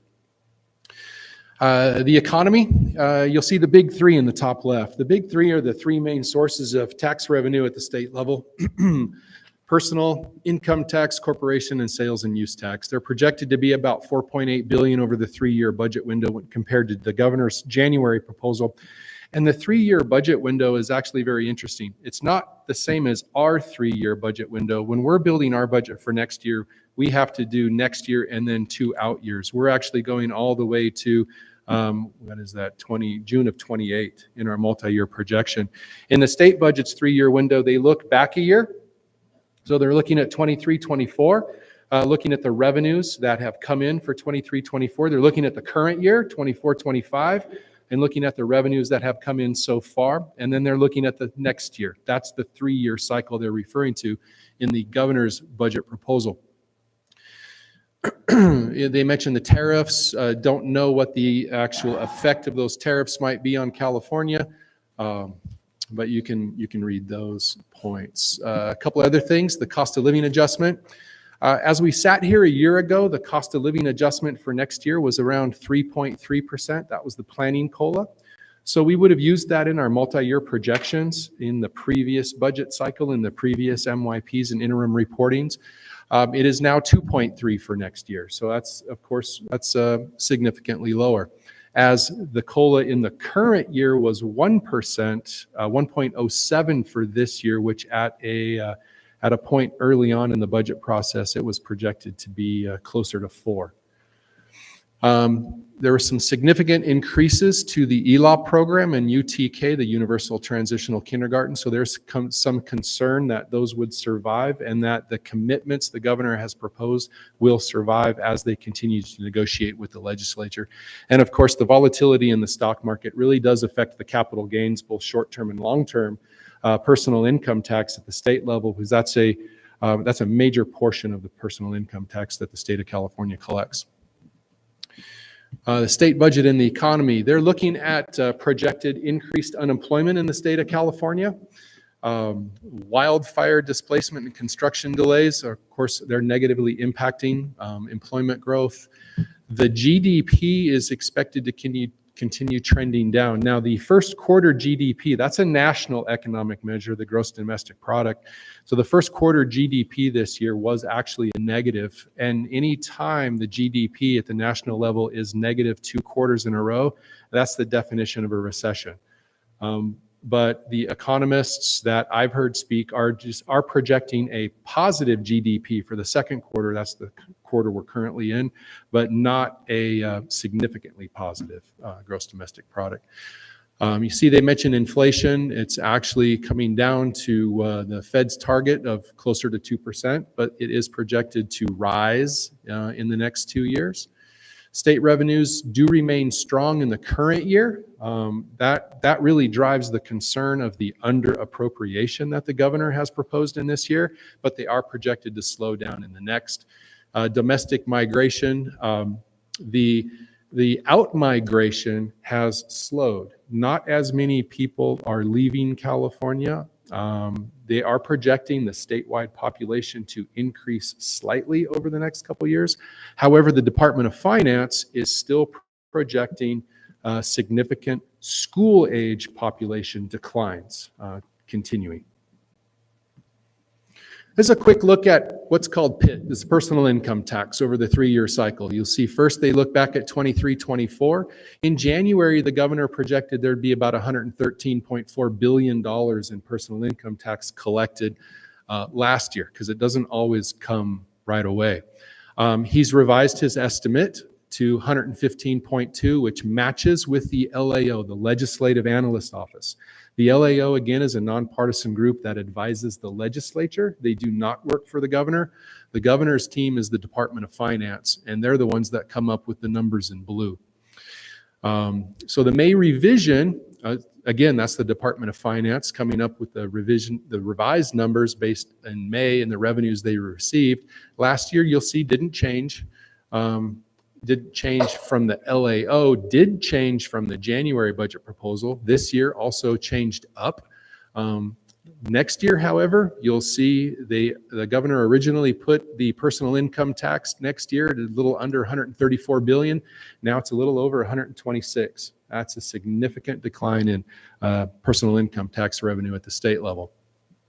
This is a slide that combines the big three. The blue at the bottom is the personal income tax. Then on top of that, you have the corporation tax and the sales and use tax. And you'll see, again, next year, that's the net effect of a reduction in the PIT, a slight reduction in the corporation tax, and again, a slight reduction in the sales and use tax from the governor's budget to his May revision.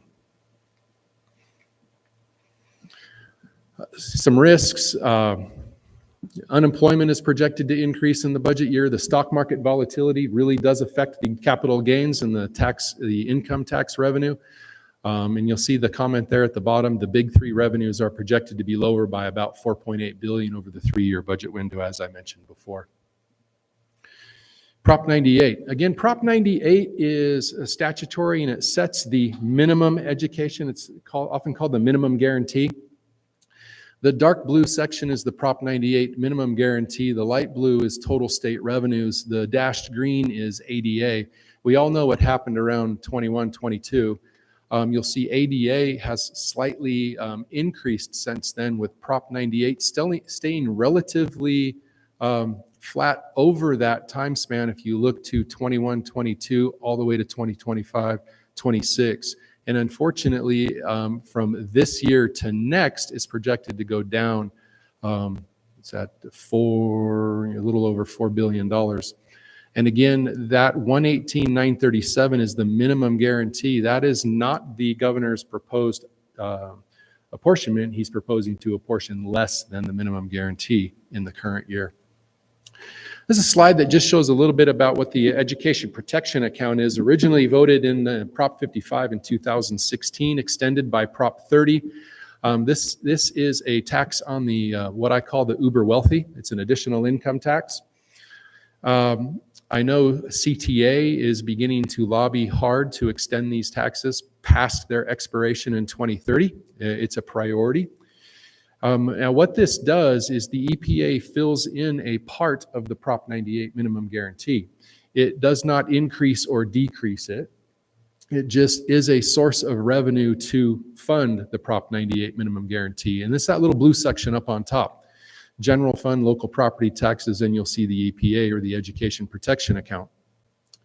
If the taxes that are currently approved by Prop 30 expire after the 2030 fiscal year, that does not diminish or reduce the Prop 98 minimum guarantee. The state would then be required to find other sources of revenue to fill that gap, to fund the minimum guarantee. So you'll see in next year, that's projected to be a little under $12 billion. I don't think the state has an extra $12 billion sitting around. So this is something I know CTA has made it a priority to continue that EPA to make sure the state has that additional tax revenue to fund Prop 98. This slide shows a little bit what the governor is projecting, or not projecting, proposing for the current year. The left-hand side there, you'll see that he's calling it the settle up, and this has to do with his proposal to under appropriate Prop 98 in the current year. In the budget proposal in January, you'll see it was about 1.6 billion there on the left. The guarantee was 119 billion. Now over on the right, the guarantee is recalced to 118.9 billion. He's proposing to under appropriate it by 1.3, but he promises he'll settle that up with schools over time. On to Prop 28. The state has now identified, as of the May revision, the state is appropriating $1.05 billion for Prop 28, arts and music funding, for next school year. And you'll just see there's some requirements on the right-hand side, and things that we have to do to make sure we fulfill and receive that money and don't have to send it back to the state. Risks. This is a school services slide. We do not use a magic 8-ball in our business office. That was supposed to be funny. I'm sorry.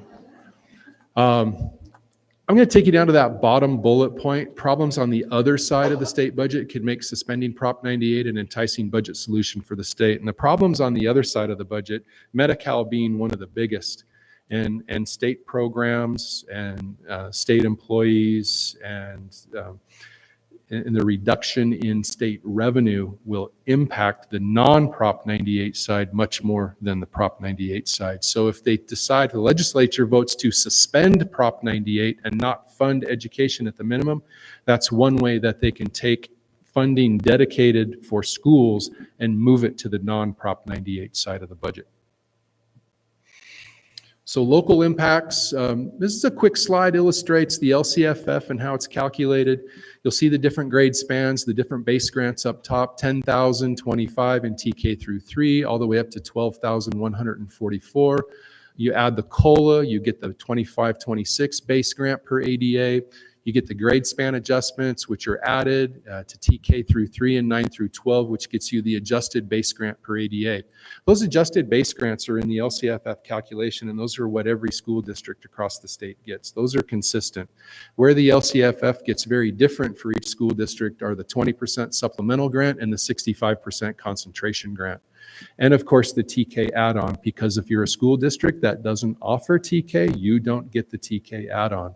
So that's just a quick look at the structure of the LCFF. You may remember the governor proposed a discretionary block grant in January to the tune of $1.8 billion. That did remain in the May revision. However, it was reduced to $1.7 billion. Funds are fully flexible. They are one-time funds, and you'll see the available for expenditure through June 30th of 2029. The current proposed allocation method is an equal per ADA basis across school districts. And the bullets there that are identified as appropriate expenditures are merely suggestions, as the governor has proposed these funds are fully flexible for local control. Transitional kindergarten, back in January, the governor proposed to increase the TK add-on to almost, actually a little over $6,400. He proposed to pretty much double it. He still has proposed to increase that, but not to the same tune. So it's a $55.45 per pupil at the TK. The concern here is that the Legislative Analyst's Office has come out publicly and mentioned they believe, their calculations believe, and they have communicated to the legislature that they think this is too much money to implement the expansion of TK and the reduced class sizes. You'll see the ratios go from 12 to 1 to 10 to 1. We are currently planning next year to serve our TK students at a 20 to 2. So we'll have two staff in the classroom with a maximum of 20 kids. And as you know, we are building additional TK classrooms at 3 of our school sites to handle the increased enrollment we're expecting and we hope show up in the fall.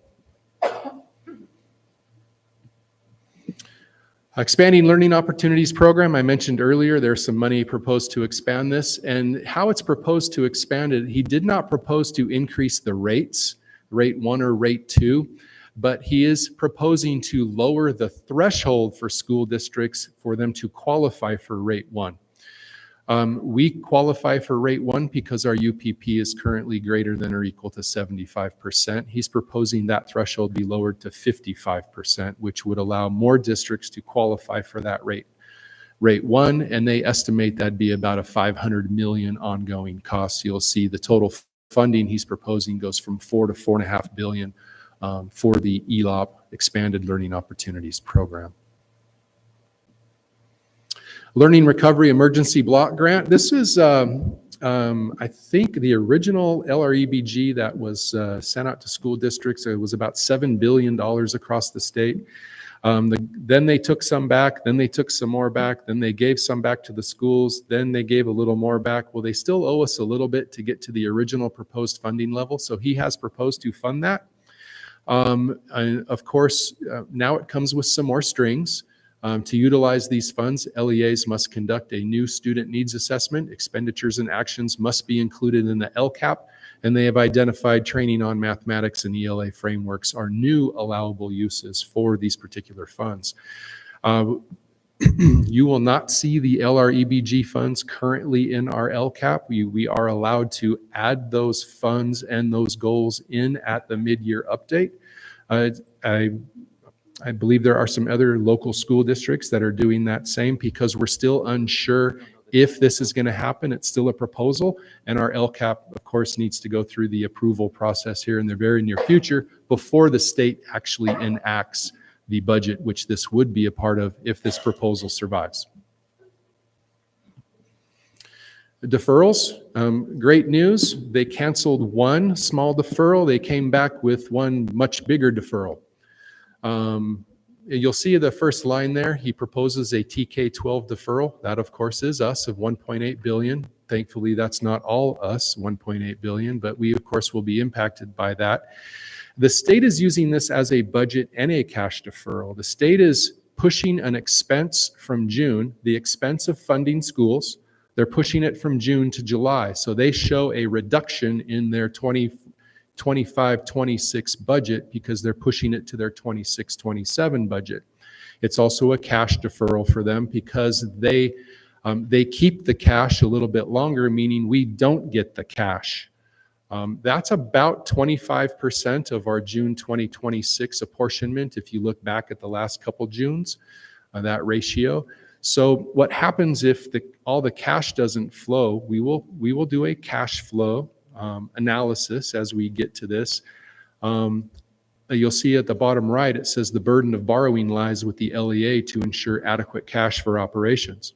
This goes right to the tax revenue anticipation note that we spoke of a couple board meetings ago, and that we proposed that resolution. The board did approve that resolution to be a part of a TRAN pool if need be. This is exactly what causes us to be a part of a pool if, in fact, our cash is low at that point in June as we work through the year.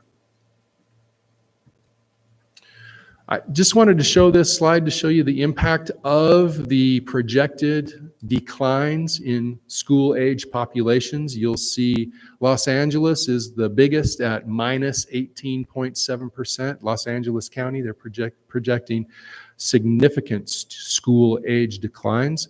You'll see Placer County growing. I'm sorry, I can't tell you exactly where Placer County is. I know it's up north. Guess it's a great place to go. One of the things I did want to point out, because we are experiencing this, property liability and workers' compensation insurance rates. Our property and liability went up about 25% from last year to this year. You'll see the top right bullet point, AB 218, has created a lot of exposure for school districts and liability insurance. I think you'll read about that often here in the years to come. And that does affect the insurance pool that we belong to. Payouts, so of course they raise premiums for the entire pool. And on the bottom, workers' compensation, you'll see their claims severity, continuing claims, and medical inflation are driving workers' compensation costs. And we are experiencing those premium increases also as we get that information from our insurers. This is the dartboard. You'll see probably the most important line that everybody looks at is the DOF planning COLA. That's the Department of Finance planning cost of living adjustment. So that's the group that works for the governor. You'll see this year was a 1.07. That's not even planning anymore. That's true. The 2.3 is next year. And the 26, 27, 27, 28, and 28, 29 planning COLAs are exactly that. They are planning COLAs. We will use those in our LCFF calculator in our multi-year projection, but those are of course subject to change. Just as I mentioned earlier, the 25, 26 COLA was originally about 1% higher than it ended up, and the 24, 25 COLA at 1.07% at one point was a planning COLA close to 4. So those do have significant effects on our LCFF revenue because the COLA is applied to the base grants in the LCFF calculation. This is really the only slide that I think I include on the federal, and I just want to point the school services advice is on the top right in the dark red. Assume current federal funding levels will continue, and that's what we are doing in our budget year for next year. Will that change? Maybe. But we're assuming steady federal funding at this point. Next steps in the budget development, you'll see there's a few of the points I've talked about. The 2.3% COLA school services advice is yes, go ahead. There's very little risk to that. That's the calculated statutory COLA. The governor has pledged to fund that, and the legislature has also pretty much agreed to fund that particular COLA. The LREBG additional funding, school services advice is no. We currently do not have that in our budget, as I mentioned earlier, but when that hashes out in maybe August and September, you may see that in the first interim, but most likely in the second interim after the LCAP mid-year update. The TK ratio LCFF add-on that I mentioned earlier, the governor had originally proposed about 6,400 per TK. It's down to 55. You'll see school services is advising not to include that in the budget. It's a high risk level because the amount has already been decreased. We currently are assuming the 5,500 May revision amount in our LCFF calculation for that TK add-on. The discretionary block grant, school services has advised against including that in your budget because the amount was decreased. The allocation method, allowable uses, and amount may change again before the budget is enacted. We are currently including the proposal as proposed at the May revision for the discretionary block grant. Teacher preparation and professional development, I think that was about 100 million across the entire state, so that's not large dollars. It's already been reduced and repurposed. We haven't included that because we don't exactly know how that's going to flow to districts yet.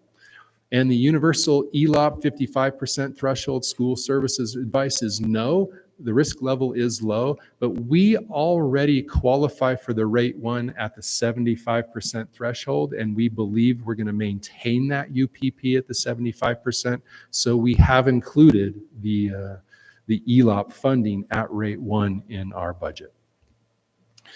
The road ahead, this just again identifies a couple points. That 1.3 billion under appropriation. Are we going to get that back as part of Prop 98 in unrestricted funding, or is it going to come with strings, or are they going to suspend it? The 1.7 billion professional development discretionary block grant, is it going to come like that, how we have currently assumed in our budget for next year, or is it going to come as a categorical with strings attached or a different distribution methodology? The 1.2 billion for lower TK and the 515 million for ELOP. We've included both of those in our budget for next year again, but the questions are, as you'll see there, the school services is very concerned that the legislature is going to look at those ongoing commitments and find other places to spend that money. So I just put this one, road ahead. This presentation is over. And that's all I've got. Thank you.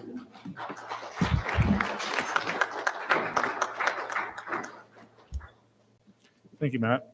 Like I said, it was Certainly. informational only. There's no action on this. Is there any questions, comments from board to I have one question. go ahead? And I'm sorry, when you were talking about the next steps for 2025-26 budget development, and you talked about the discretionary block grant, did you say we were including that, or we were not including that in our budget? We are including the discretionary block grant in our budget development for next year as proposed in the May revision. Thank you. I have a question. Certainly. I actually have several questions. Maybe you can give me some clarification. I'm not clear on that. The TK add-on, is that an ongoing add-on, or is it just a one-time shot? It is a ongoing add-on. It's part of the LCFF calculation. It's currently at that right around 3,200 per ADA. The governor has proposed right around 5,500 per ADA beginning next year. And it is subject to the cost of living adjustment as it goes, as it's ongoing. So yes, it is ongoing and subject to the COLA. And it has restrictions attached to it, right? No, it actually flows as part of our LCFF funding, but it is designated to support the additional staff, facilities, and needs for the lower class sizes in transitional kindergarten. But it flows under LCFF, and remember, our LCFF revenue is all unrestricted revenue.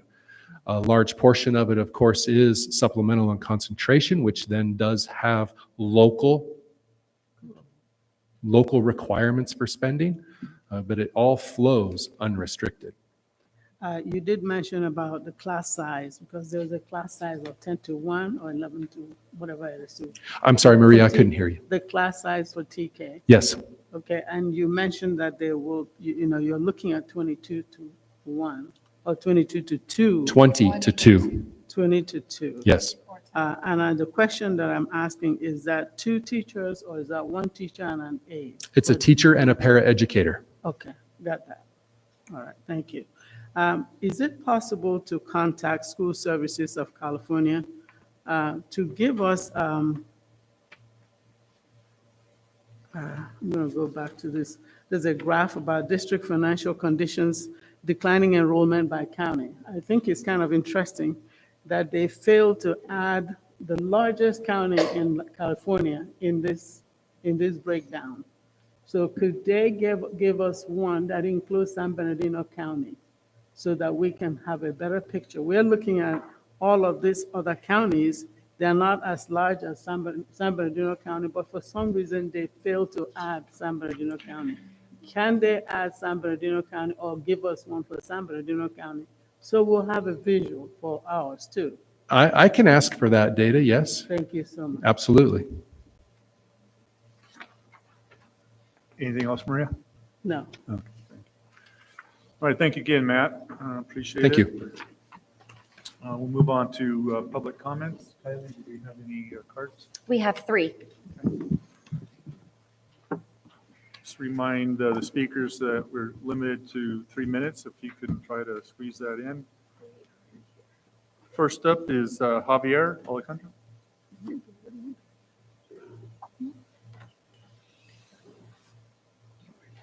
I just want to say, just first, as a product of Snowline, I like your hats.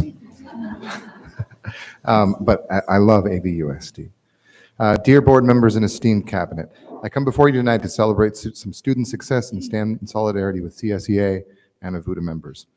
Our students recently performed Sireño. It's a regional Hispanic musical style at the Grid, a major CTE AME event for Southern California sponsored by Apple, Amazon, Spotify, and Netflix, among others. Not only were our students the featured performers, but the Great Academy also ran the open mic portion of the event. We received high praise from Lori Gaffigan and Allison Frenzel, the CTE AME consultant for the California Department of Education. In addition, our students provided sound, performers, and DJ support for the International Children's Festival, the SPED Dance at Granite, and the Cinco de Mayo celebration at Vanguard. Thank you, Ms. Opara, for attending and supporting these events. I also want to raise awareness of a very special opportunity that we hosted, and I want to say thank you to Mr. Powell for your support. We welcomed Drian. He is an Interscope signed artist and his full production and management team for a private performance and workshop with our CTE AME students. Though not yet public due to an upcoming documentary, I can share that our students shared the stage with Drian and were invited to perform with him on tour. This once-in-a-lifetime opportunity, a direct connection between our students and the highest levels in the music industry. And yet, despite these accomplishments, I must voice a deep concern. As we enter year 3 of AMS funding, I just, again, want to draw attention that I'm here to serve, to offer up my expertise, working directly with the office that manages AMS funds, and Peter Calles and Allison Frenzel, who I work with at the California Department of Ed. Even though I've repeatedly been to board meetings, I still have not had any meaningful discussions at the site or district level. So as the senior instrumental director in the district, this exclusion is not only disheartening, it's a missed opportunity for our students. As thankfully many of you pointed out, the arts matter. They humanize education, they uplift and heal, they teach empathy, identity, and self-expression. So I ask that we can work together and we can utilize that expertise that obviously I just demonstrated for you for the benefit of ABUSD. Thank you for your time, and thank you to all the retirees and their incredible service. I hope to emulate that as well. Good night.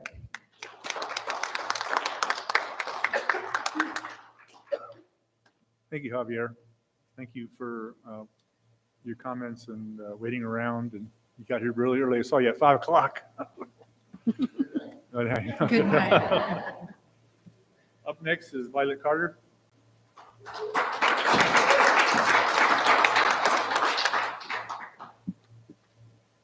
Thank you. Violet Carter, 25-year teacher.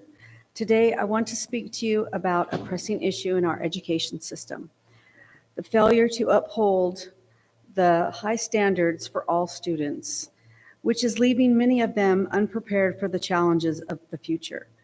In our schools, we see students with behavior issues being allowed to walk out of the classrooms and roam the school grounds unsupervised for extended periods. This lack of accountability sends troubling messages. Are we telling these students that their behaviors doesn't matter? Are we accepting that because some come from low social economic backgrounds or belong to minority groups, they deserve lower standards? This is not a message that we should be sending. The consequences of these leniencies are evidenced in the way that some students express their frustrations. It is not uncommon to hear vulgar language or threats, behaviors that have no place in a productive society. If we continue to tolerate these actions without holding students accountable, we are setting them up for failure. How long will they last on a job site if they can't manage their anger? How long will they maintain a healthy relationship or contribute positively to society? Our educational system is not just about impairing knowledge. It's about shaping responsible, resilient individuals. When we allow students to bypass rules and avoid consequences, we are telling them that they are not capable of leading productive lives. This is a disservice to them and to society as a whole. Parents are unaware of what happens during the school day.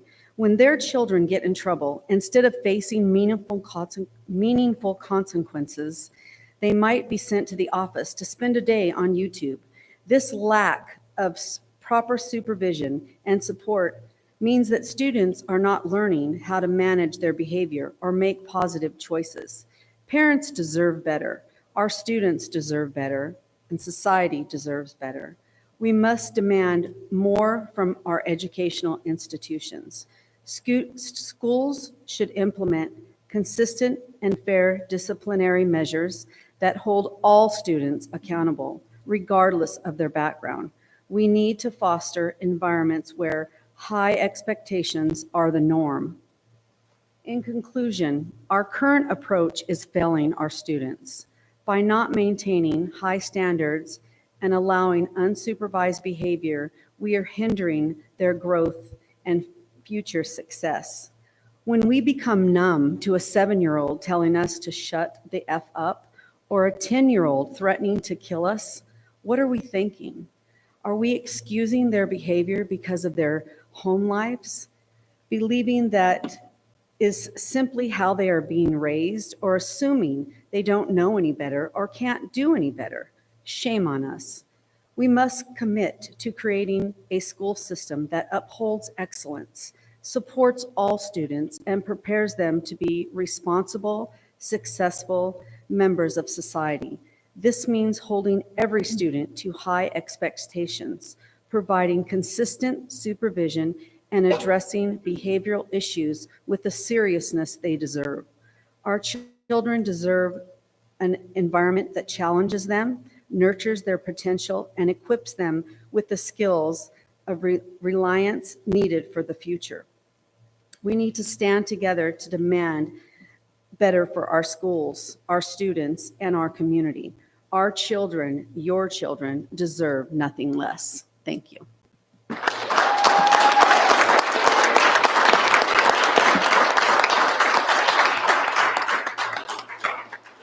Thank you for your comments. Very well said. Number 3 is, I believe, is that Lene? Oh, I'm sorry. Day. And this is topic is special education. Hello, I'm a special education non-reelect candidate. I love my class. Oh, sure. Okay. Can you hear me now? Yeah. Okay, sorry. Thank you. I have to bend over a little bit. Okay, I love my class and I've spent the past year and a half building up my students' reading, writing, math, self-confidence, communication, and social emotional skills, and invested my money and time. I spend more time with my students than my own 3-year-old. I was heartbroken when I received the letter, heartbroken to leave my students, but also confused because I had positive observations and evaluations. My students have gone up 1 to 3 grade levels in reading. Many people offered to write me letters of recommendation and told me how impressed they were by the work I was doing with my group of students. I've loved working with the people at Apple Valley, and I'm very appreciative of the district and all the training I have received. It was a tough year. I had some violent students in the classroom, and this was my first year dealing with severe behaviors. A student's behavior started escalating, and he almost broke an aide's nose. I asked about CPI training for myself and my classroom staff since no one in my class had received it, not even that student's one-on-one. I was told there were no trainings available and that it was mostly for de-escalation strategies anyway, as if that weren't important. That's exactly what we needed.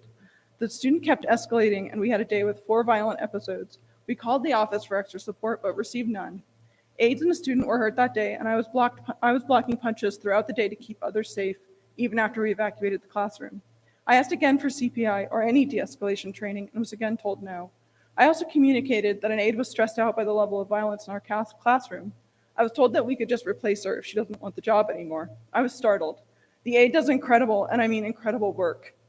She could be a teacher herself. To hear how interchangeable and discardable we all are to our admin was disheartening. We as teachers and paras are on the front lines keeping these kids safe and learning and impacting the lives and mental health of these students. We also had a student moved into our class from Gen Ed. This student had extreme behaviors and was only working about a grade level below, but he was stripped of his one-on-one and put into my SDC full time. Suffice it to say, my entire class, which until then had been organized and excited to learn, went completely upside down. Instead of support for a new teacher dealing with extreme behavior, we received recriminations. He was triggered by a para's voice. It was my classroom management. He was treated unfairly because we rewarded other students for doing their work. He was rewarded as well. I was confused. My para left. This was hard, but we were trying our best to use positive behavior strategies to help the student.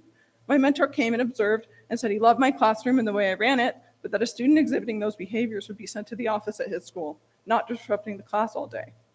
Then came the behavior texts, a few highlights from their many visits to my class. A para was told she could not go to her already late lunch because a student had asked for a break with her. The whole class was showered in candy, ending with days of candy wrappers all over the floor. A student would threaten others and yell at the teacher, but be gifted a fidget that cost $30 on Amazon for the 60 minutes of decent behavior at the end of the day. This triggered the rest of my students for months, understandably. And a student was rewarded for sleeping most of the day because if he was sleeping, he wasn't disrupting. I could not believe this is what the district intended with this program. Most of the behavior texts set up extreme expectations of gifts, candy, and rewards that teachers cannot afford to keep up with once they leave. They also established an atmosphere where students were unhappy and jealous of the toys given to certain students and started escalating themselves. Multiple students told me that if he gets toys for acting like that in this class, then I'll do it too. I can say definitely that their visits increased the student's behavior. We had to systematically wean him off the candy and toys, and he would eventually get back into the swing of our class, rules and expectations more or less, about 2 weeks after they left, every time. These are things we tried to quietly deal with in our classroom. As an intern, I did not want to step out of line or rock the boat, so I tried to keep it all in-house. Well, that didn't save my job, so that's why I'm speaking out now.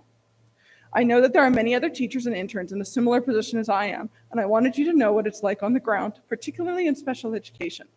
I am disheartened that I cannot complete my internship anywhere in Apple Valley just because of what boils down to a personality conflict. I love my job, I love my class, I love my support staff, and I'm sad to be leaving Apple and all the positive relationships I've built here. Thank you so much for your time.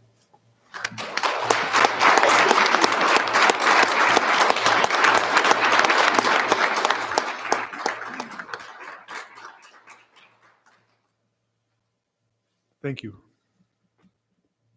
All right, move on again to board member comments. I know Amanda, you had a second comments you wanted to make. Anybody else down there? Anita, do you have any more comments? I just wanted to say thank you very much for those of you who shared. We hear you. Renee? Yes, just clarification. Did we catch the school site she was employed at? I did not. I don't believe she mentioned it in her comments. Okay.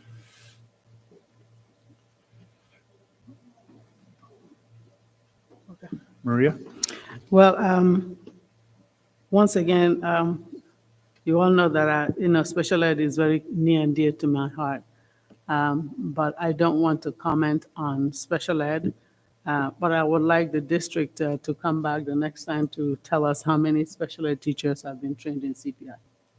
Come next board. Amanda?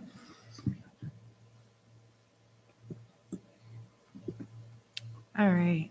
So for the second year in a row, I got to spend my birthday up in Sacramento at Delegate Assembly in all-day meetings for the entire weekend. So much fun.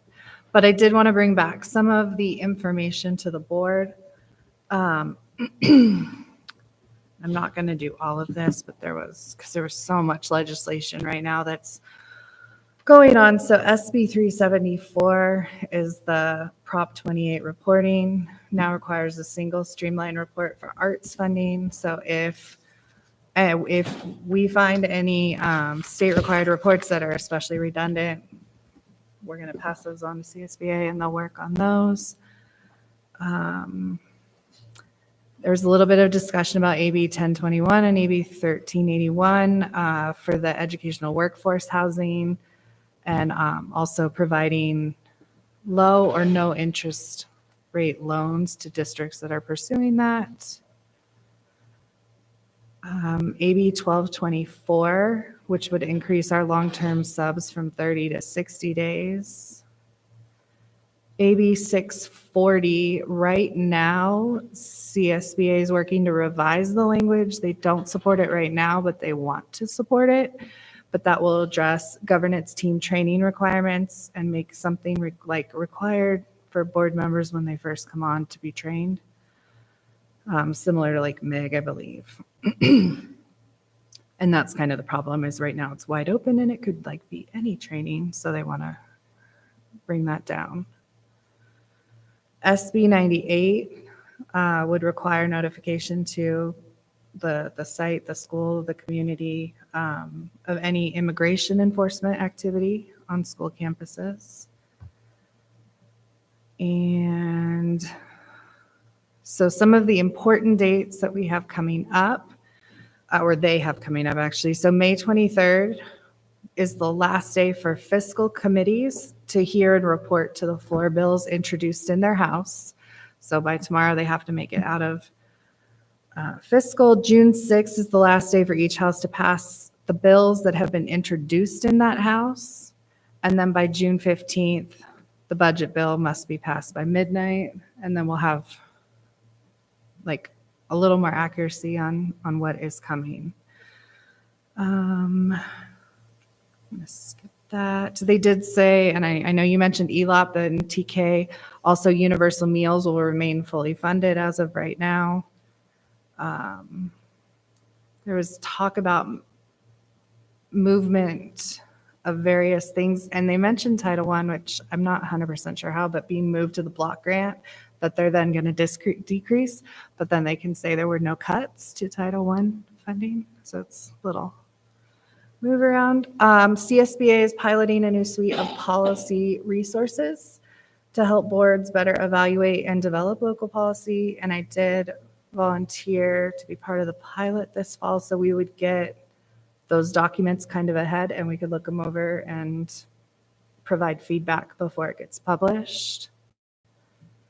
AI policies are also continuing to grow. There's a new, and it actually is really cool, I looked around a little bit, but it's an AI roadmap facilitation guide on the CSBA website, as well as they were looking at updates to several policies, board policy 0440, 0441, and 4040. Within the Delegate Assembly, there was a lot of discussion about representation for small and rural school districts. Currently, 60 out of the 245 delegates come from these districts. Just want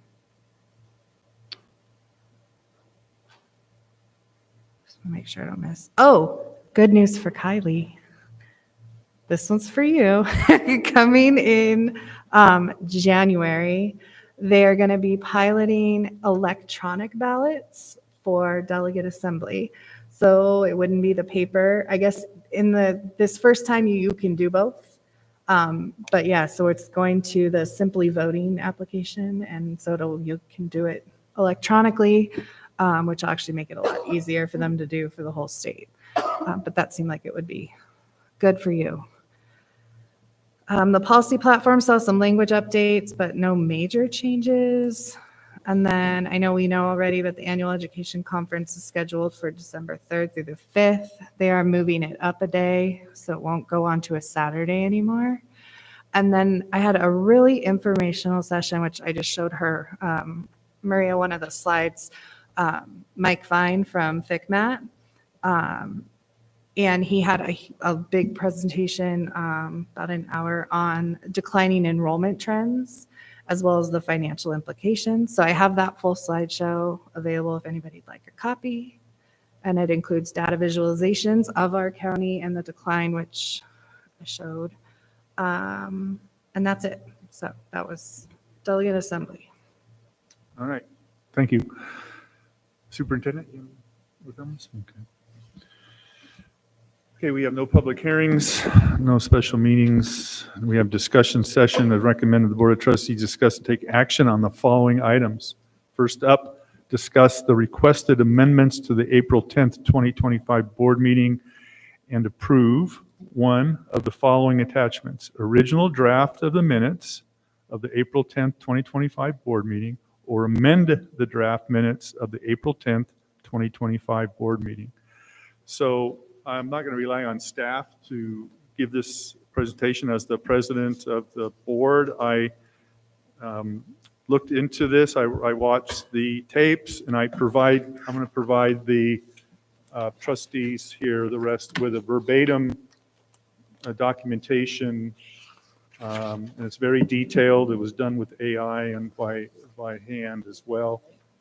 So it picks up all of the comments, and it puts them all in order here. What was said at the meeting, yeah, I'm sorry, pass all that down. So that's for 5 of them.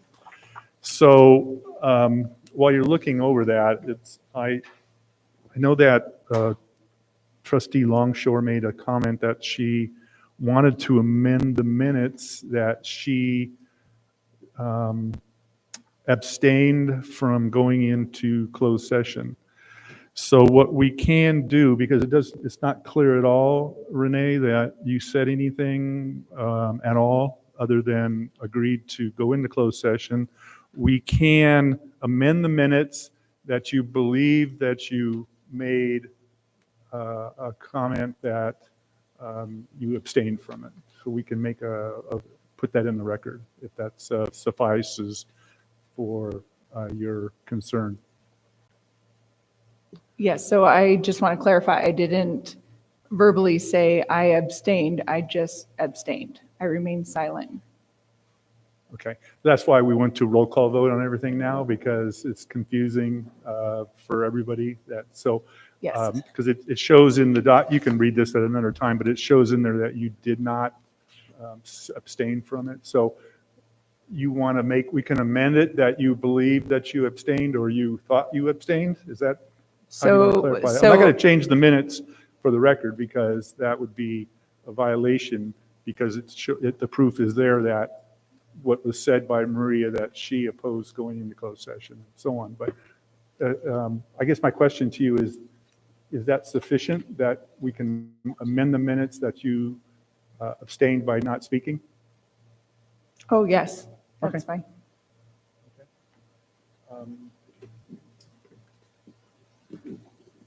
Patty, you clear on that then, so we can review that?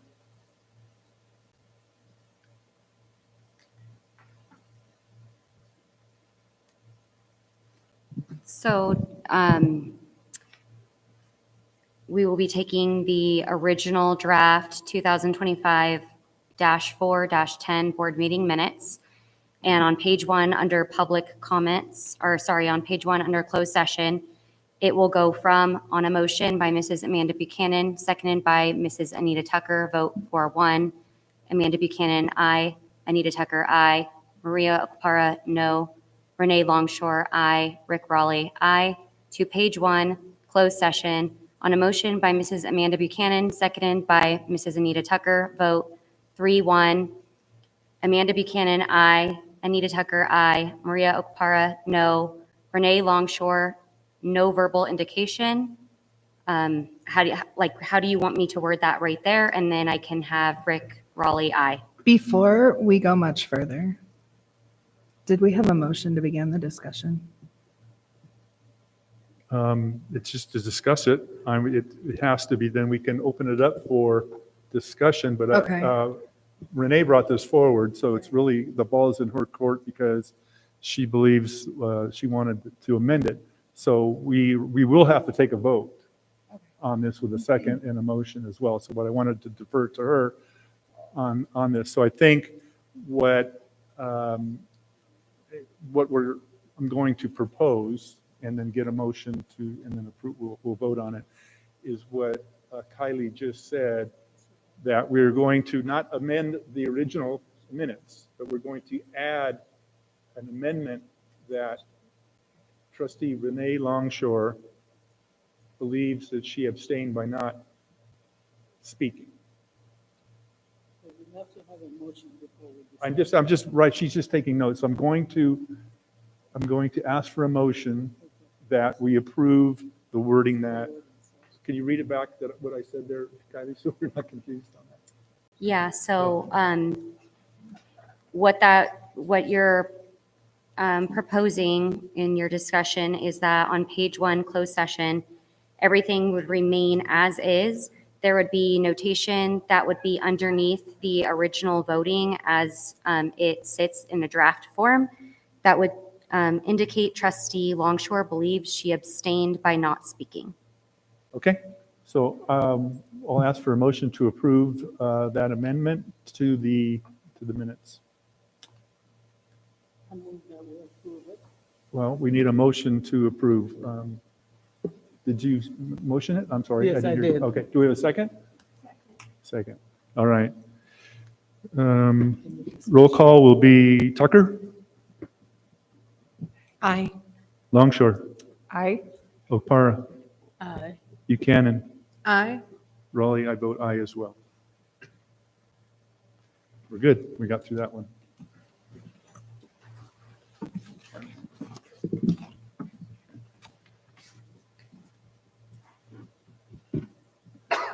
Ready? I'm waiting. Ask Kylie, is there any clarification that you need, Kylie? I say take notes. I do not believe so. Okay, great, thank you. Okay, and on item 2, approve the course study adoption of ethnic studies, integrated course English, ethnic studies, thematic course ethnic studies. And that Thank will you so be much. Mr. That's me. All right. And so thank you. Thank you for those of you who hung in there. This is the good stuff, I promise.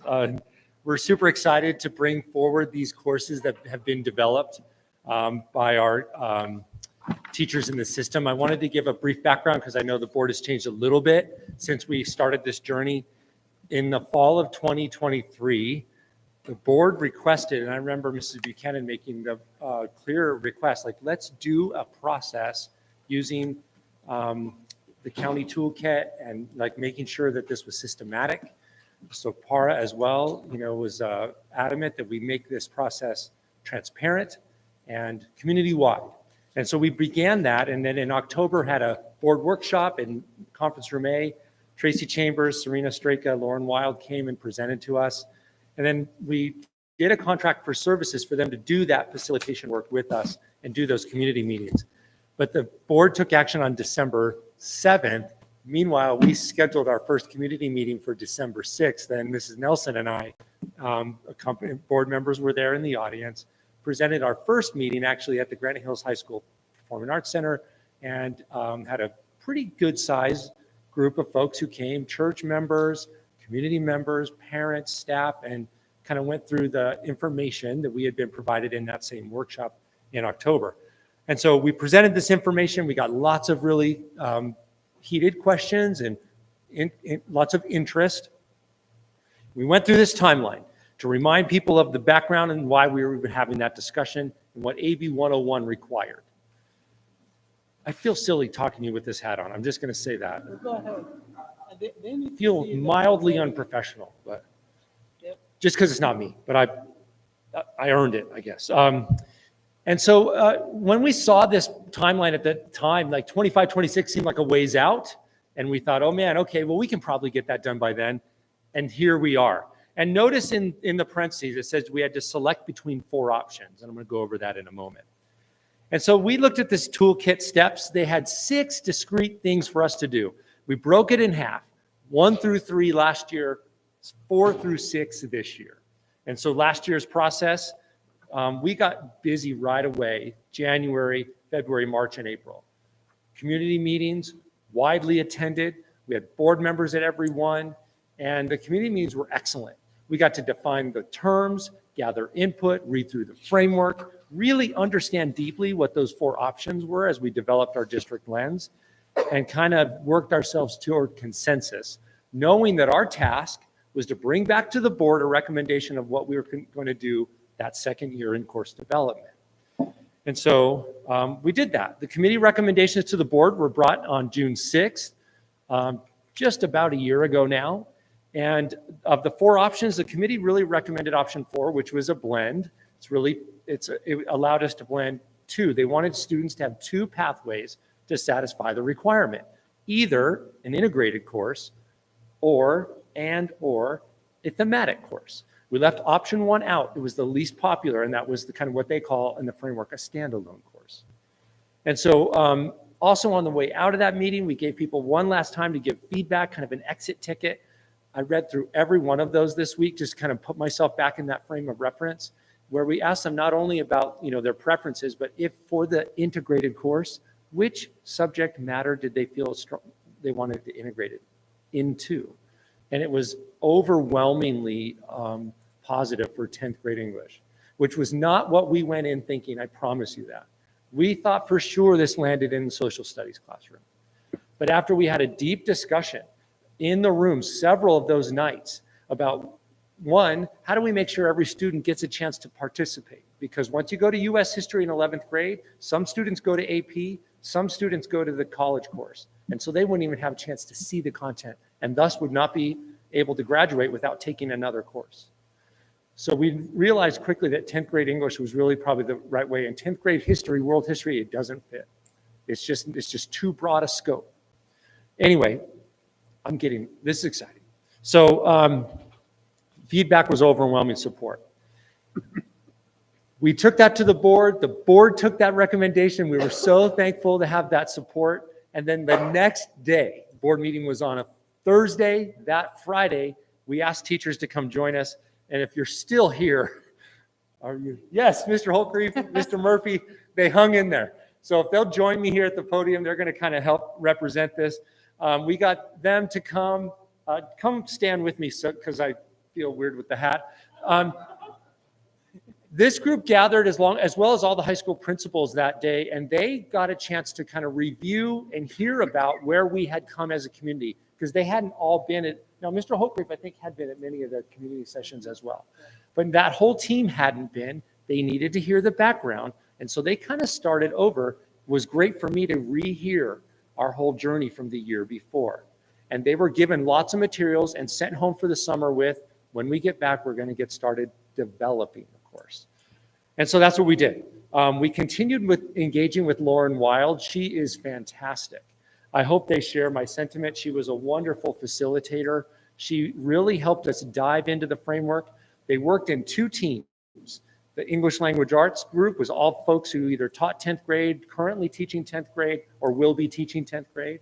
And so they dove into that framework and the language arts standards. And then the thematic course group was almost all social science teachers, I think, from all our high schools. And they also took a look at the framework and built a course that it's not a social science course directly, because as you know, the ethnic studies course doesn't land in a single subject really. And the state's given us 0 direction as far as what credential. But in our minds, it's a social science course, the thematic course, and it lands there really well. And so we met for 5 full days. I didn't stay for each of the sessions for the whole time. I would come in frequently and see all kinds of great work going on the boards. And then they started sharing folders and documents and samples. And the information that was provided was exhaustive. They did an incredible amount of reading. And then they went unit by unit. This is a course that as a first-year English teacher, I could take and teach, because it's really well built out. I would say better than any other high school English course we currently have outside of ERWC, which is also really well built. The kind of thing we should do to every course with that level of detail, just about week by week. So, our thoughts, bringing this to you for approval. This is a discussion action item, and I'm doing all the talking. I'll stop in a moment. But this, we want to take this forward, even though we understand that it's not in the governor's budget and it's not funded. And so the 25-26 requirement as such isn't looming as hard as it was when this was first passed. However, our community met with us all those nights, and they said to us, do this work. So we did the work, and we built a course we believe in. We would like to go forward and at least pilot these language arts units, begin the process to refine them, bring to you supplementals as we kind of get a chance to make sure they'll fit well, so that the class of 2030, should this be funded ever, has the graduation requirement met. But we believe the course is good and going to serve students well. They'll be set up not only for what they need to do to be citizens of the world, but they're going to be well on the way to the state seal of civic engagement, even from this language arts course. And so I just want to let briefly Tim talk a little bit about what some of the students have, he's had a chance to pilot some of the units, and what some of the students have said to him as they've kind of had a chance to engage in some of this content. Thank you, Mr. Schlosser. I had a unique opportunity to work with all my colleagues, and I just want to thank everyone on our team that contributed to this course, and I had so much fun working with everybody. So I chose to pilot this course at HTPA as a study skills course. So that's what will show up as transcripts as an elective. And using my unique body of students and my flexibility on the site, I said, just go ahead and just throw in some of this hard work we've been doing on and see how the students like it. So that way I could develop the individual lessons and build towards our units. And I have two anecdotes to share with you on just the level of impact, the positive impact this had for students. And I'm a little hesitant to say because some of our students could be pretty vulgar, but one was from a Hispanic student, love him, and he said he just found out in my course that what it means to be Hispanic. He had no idea what that meant. And I'm like, did you know that Hispanic means you have indigenous heritage? And he said, I had no idea. I was like, really? What did you think Hispanic came from? Like the skin tone, everything. And he said, I don't know, Mr. Holgreaf. I thought we were just all beaners. And I had to like really take a pause back. Like, where did this kid get taught this type of label? You know, with kids in social media and stuff like that, they just get all these stereotypes about their own identities and who they are. And with adolescents, a lot of our young students are just struggling to have an identity. Like a lot of them are just trying on a different personality every week, you know, trying to find an identity. They just want to fit in society. And so what this course that I've been going through is showing students that they can actually learn more about who they are and have pride in who they are and have an identity that's not defined by the environment. And I got one more anecdote to share with you. And this one almost brought me to tears. I had an African-American female student who said, we were doing an activity. It was, we were doing like a restorative practice where we were talking about our names. And it was the same kind of activity we did in the actual, the sessions. And I used this in my classroom, and we talked about our names. Do you know where your name comes from? Do you like your name? Who named you? What does your name mean? And she told me she didn't like her name at all. I was like, really? You have a beautiful name. Why don't you like your name? I don't like my name because it sounds ghetto. So I was like, wow. You have a homework assignment. I want you to go home, find out who named you. Why did they name you? What does your name mean? And when I met with her the next day, she was really happy, really excited. Mr. Holgreaf, I know what my name means. I was like, what is it? She's like, well, my parents couldn't decide what to name me. My mom wanted to name me after someone from my mom's side. My dad wanted to name me after someone from my dad's side. And they brought the two names together and combined it, and that's my name. And she felt just wonderful about herself and her name and what it meant for her. So I think that's really the true magic of this course and what it can do for students. So, thank you.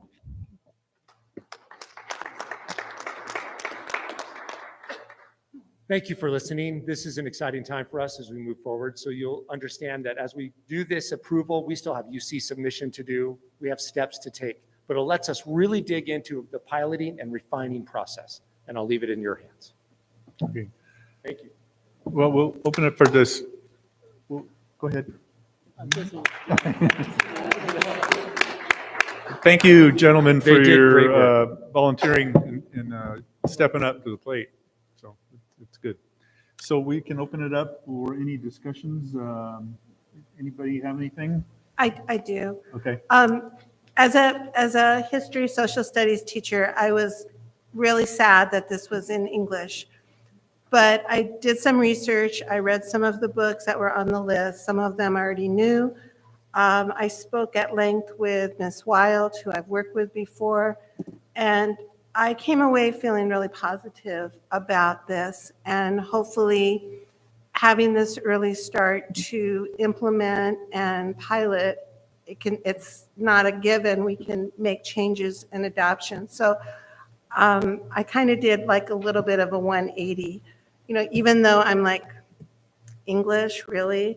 But I feel really confident about it now. So thank you for sharing and for piloting already bits and pieces. And I have high promise and hope. Great. Anybody else? Yeah, I am just so. I think Renee, you hit your Were mic. Yes, I was just going to thank all the staff that put so much into this and developing this curriculum. So important, the study of ethnicity and finding identity and having understanding for each other. I just want to extend my gratitude for you guys developing that and bringing it to our district. Well, I'm coming from a different angle because when this was brought forward, Trustee Buchanan went out and got this spreadsheet and PowerPoint and shared with us. But I was looking at it as a person whose history has never been taught the right way. And so it was very important to me to actually hear how history or our stories will be told. So that was why when Trustee Buchanan selected another trustee who is no longer with us and I to participate, it was so that we can see through the lens of our history. And I wanted people to take the time to know that everybody has a story, and we can no longer be satisfied with the single story. So and going to these meetings after work and finding the interest from the community was exceptional. In most instances, we just sat back and let them do all the talking. And you walk out of there and you go, wow, they are really interested. Everybody has their own little agenda that they're bringing to the table. But at the end, they all had an agreement. The only question I had at the time was I wanted to make sure that the text that will be used will be written by the people who represent that race, and not a text written by somebody who did not represent that race. And I've always maintained that the storyteller is good if he is the lion that did the conquering. And we have never taken the time to ask the question of the conquered. How did you see the story? So Mr. Tim, I'm always in touch with him. He's always checking with me about books that I have run into, and I pass it on to him. And I think our students are going to be absolutely, truly blessed to have this little door open for them, and maybe they will have better ways of looking at themselves. So before I step away, I need to truly thank the cabinet for even agreeing to bring the county to come and do our training, and to find the right county staff to come in and do that training, because not everybody can train the way they did. They made us all feel welcomed when they were training us. And I also have to thank Trustee Buchanan for having the foresight to go and do some additional research so quickly to have it ready for us to get started. And for that, I say thank you, Mr. Schlosser. I really appreciate it. All right, thank you, Maria. Amanda, I saw you had your hand up. Yeah, so I'm so excited to see it come full circle and be ready to be piloted. And I know I did come to that meeting with the packet, and I knew that if we involved our community and our professionals that we have here, the teachers and the expertise of your office, that we could create something unique to Apple Valley and what our community needed, rather than, I didn't want to fall down a rabbit hole of like one person or group saying, this is what you're doing. And I'm so pleased with how it all came together and how everybody worked together to create something that is just for us, Apple Valley, that represents our students. So, and those anecdotes were great. Okay, with that, we can move forward with a vote. So you need a motion to approve. Can I make the motion Sure, to Amanda. approve? Okay. Do we have a second? I do. Maria, all right. I'll do a roll call. Tucker, Aye. Longshore, Aye. Okpara, Yes, of course. Buchanan, Aye. and I vote aye as well. So the vote is 5-0. That passes. So we'll move this forward. Thank you, everyone, for the hard work.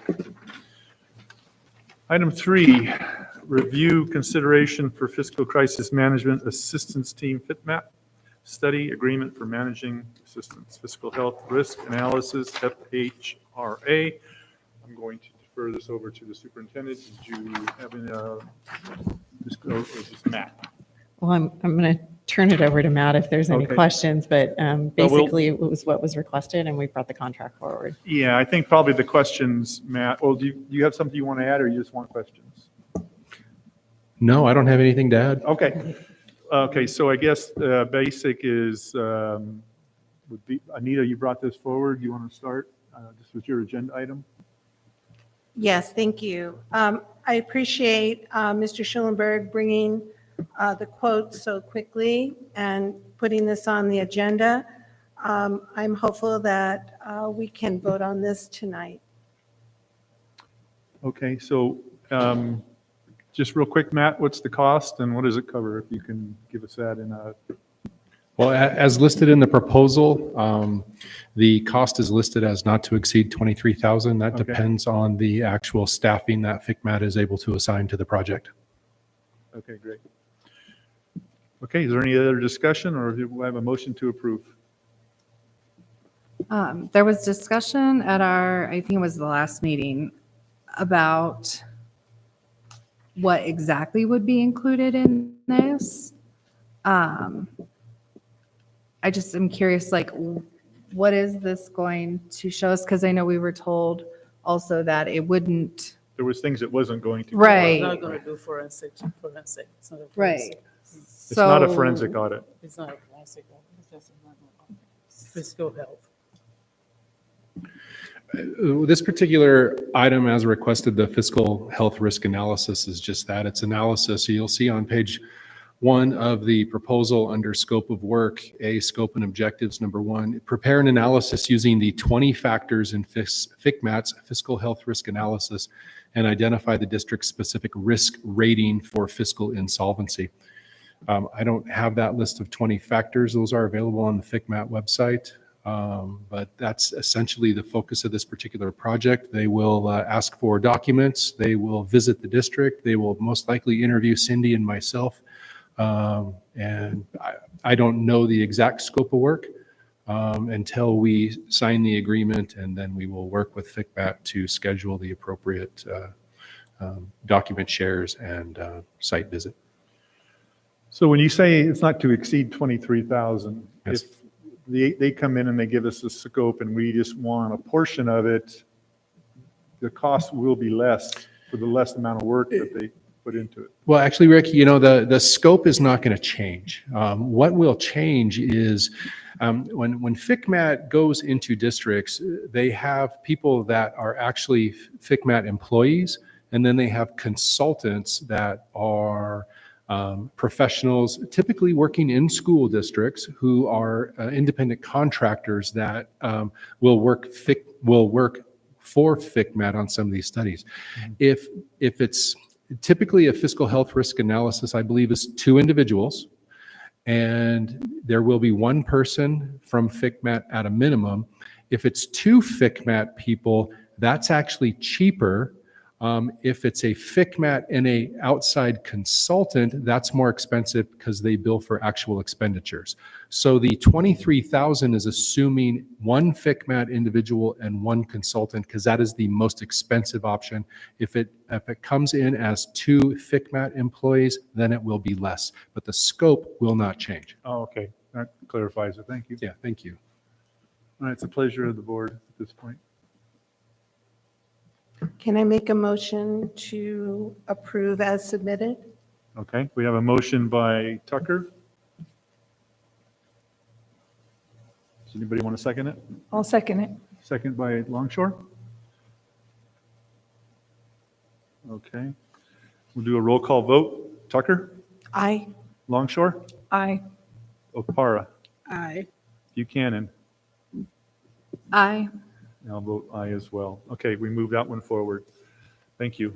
Thank you, Matt, for the information, and Trinae for bringing it forward, putting it all together. Okay, consent agenda. I've recommended the Board of Trustees approve the number of agenda items on the consent list. So we have 1 through 31 tonight.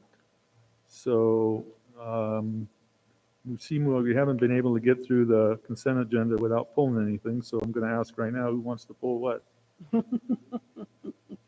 away, go ahead, pull. I don't. If there's none, we can ask for a motion to approve 1 through 31. I'll make the motion that we approve 1 through 31. Can I pull an item? Yeah. You got to speak up quick. Okay, yes. What do you want to pull? I'd like to pull item number 1. Number 1? Okay. Anything else? Okay. So I'm going to amend my motion to approve 2 through 31. And I will re-second. Amanda? Yeah, I seconded the first. Okay, well, I'm going to amend that motion then. So you want to second my amended motion? Okay, you can. Okay, 2 through 31, Tucker. Roll call. Did we do a motion? Yeah, we have a Okay. motion and a second. We're pulling 1, but we're 2 through 31. Okay, aye. Okay. Longshore? Aye. Okpara? Aye. Buchanan? Aye. And I vote aye as well. Okay, so we got that cleared. So go ahead and we pull 1. So what's your question on 1, Renee? I guess it's more of a, clarification and concern. In thinking about moving forward with Gamut, in their service agreement, number 7, data and records, which is page 2 out of 6, quote unquote, they state CSBA has no responsibility or liability for the accuracy of documents, files, data, or information uploaded to the service or provided by subscriber or subscribers' users. So this is subscriber acknowledges that documents, data, and information uploaded to the service are not an official record and acknowledges its responsibility to create an archive of such materials when subscriber desires them to serve as official subscriber records. Subscriber agrees not to hold CSBA liable for any damage to, any deletion of, or any failure to store subscriber information. CSBA is not the custodian of subscriber records for any purpose and will direct any third party's request for subscribers' information or records to subscriber. So I would like to make a motion to continue utilizing board docs for the 25-26 school year. This will give us time to navigate the process of FCMAT without any data movement or upheaval. Just for background? It wouldn't be a motion to go back. It would be a motion to deny the contract, is what you're asking, right?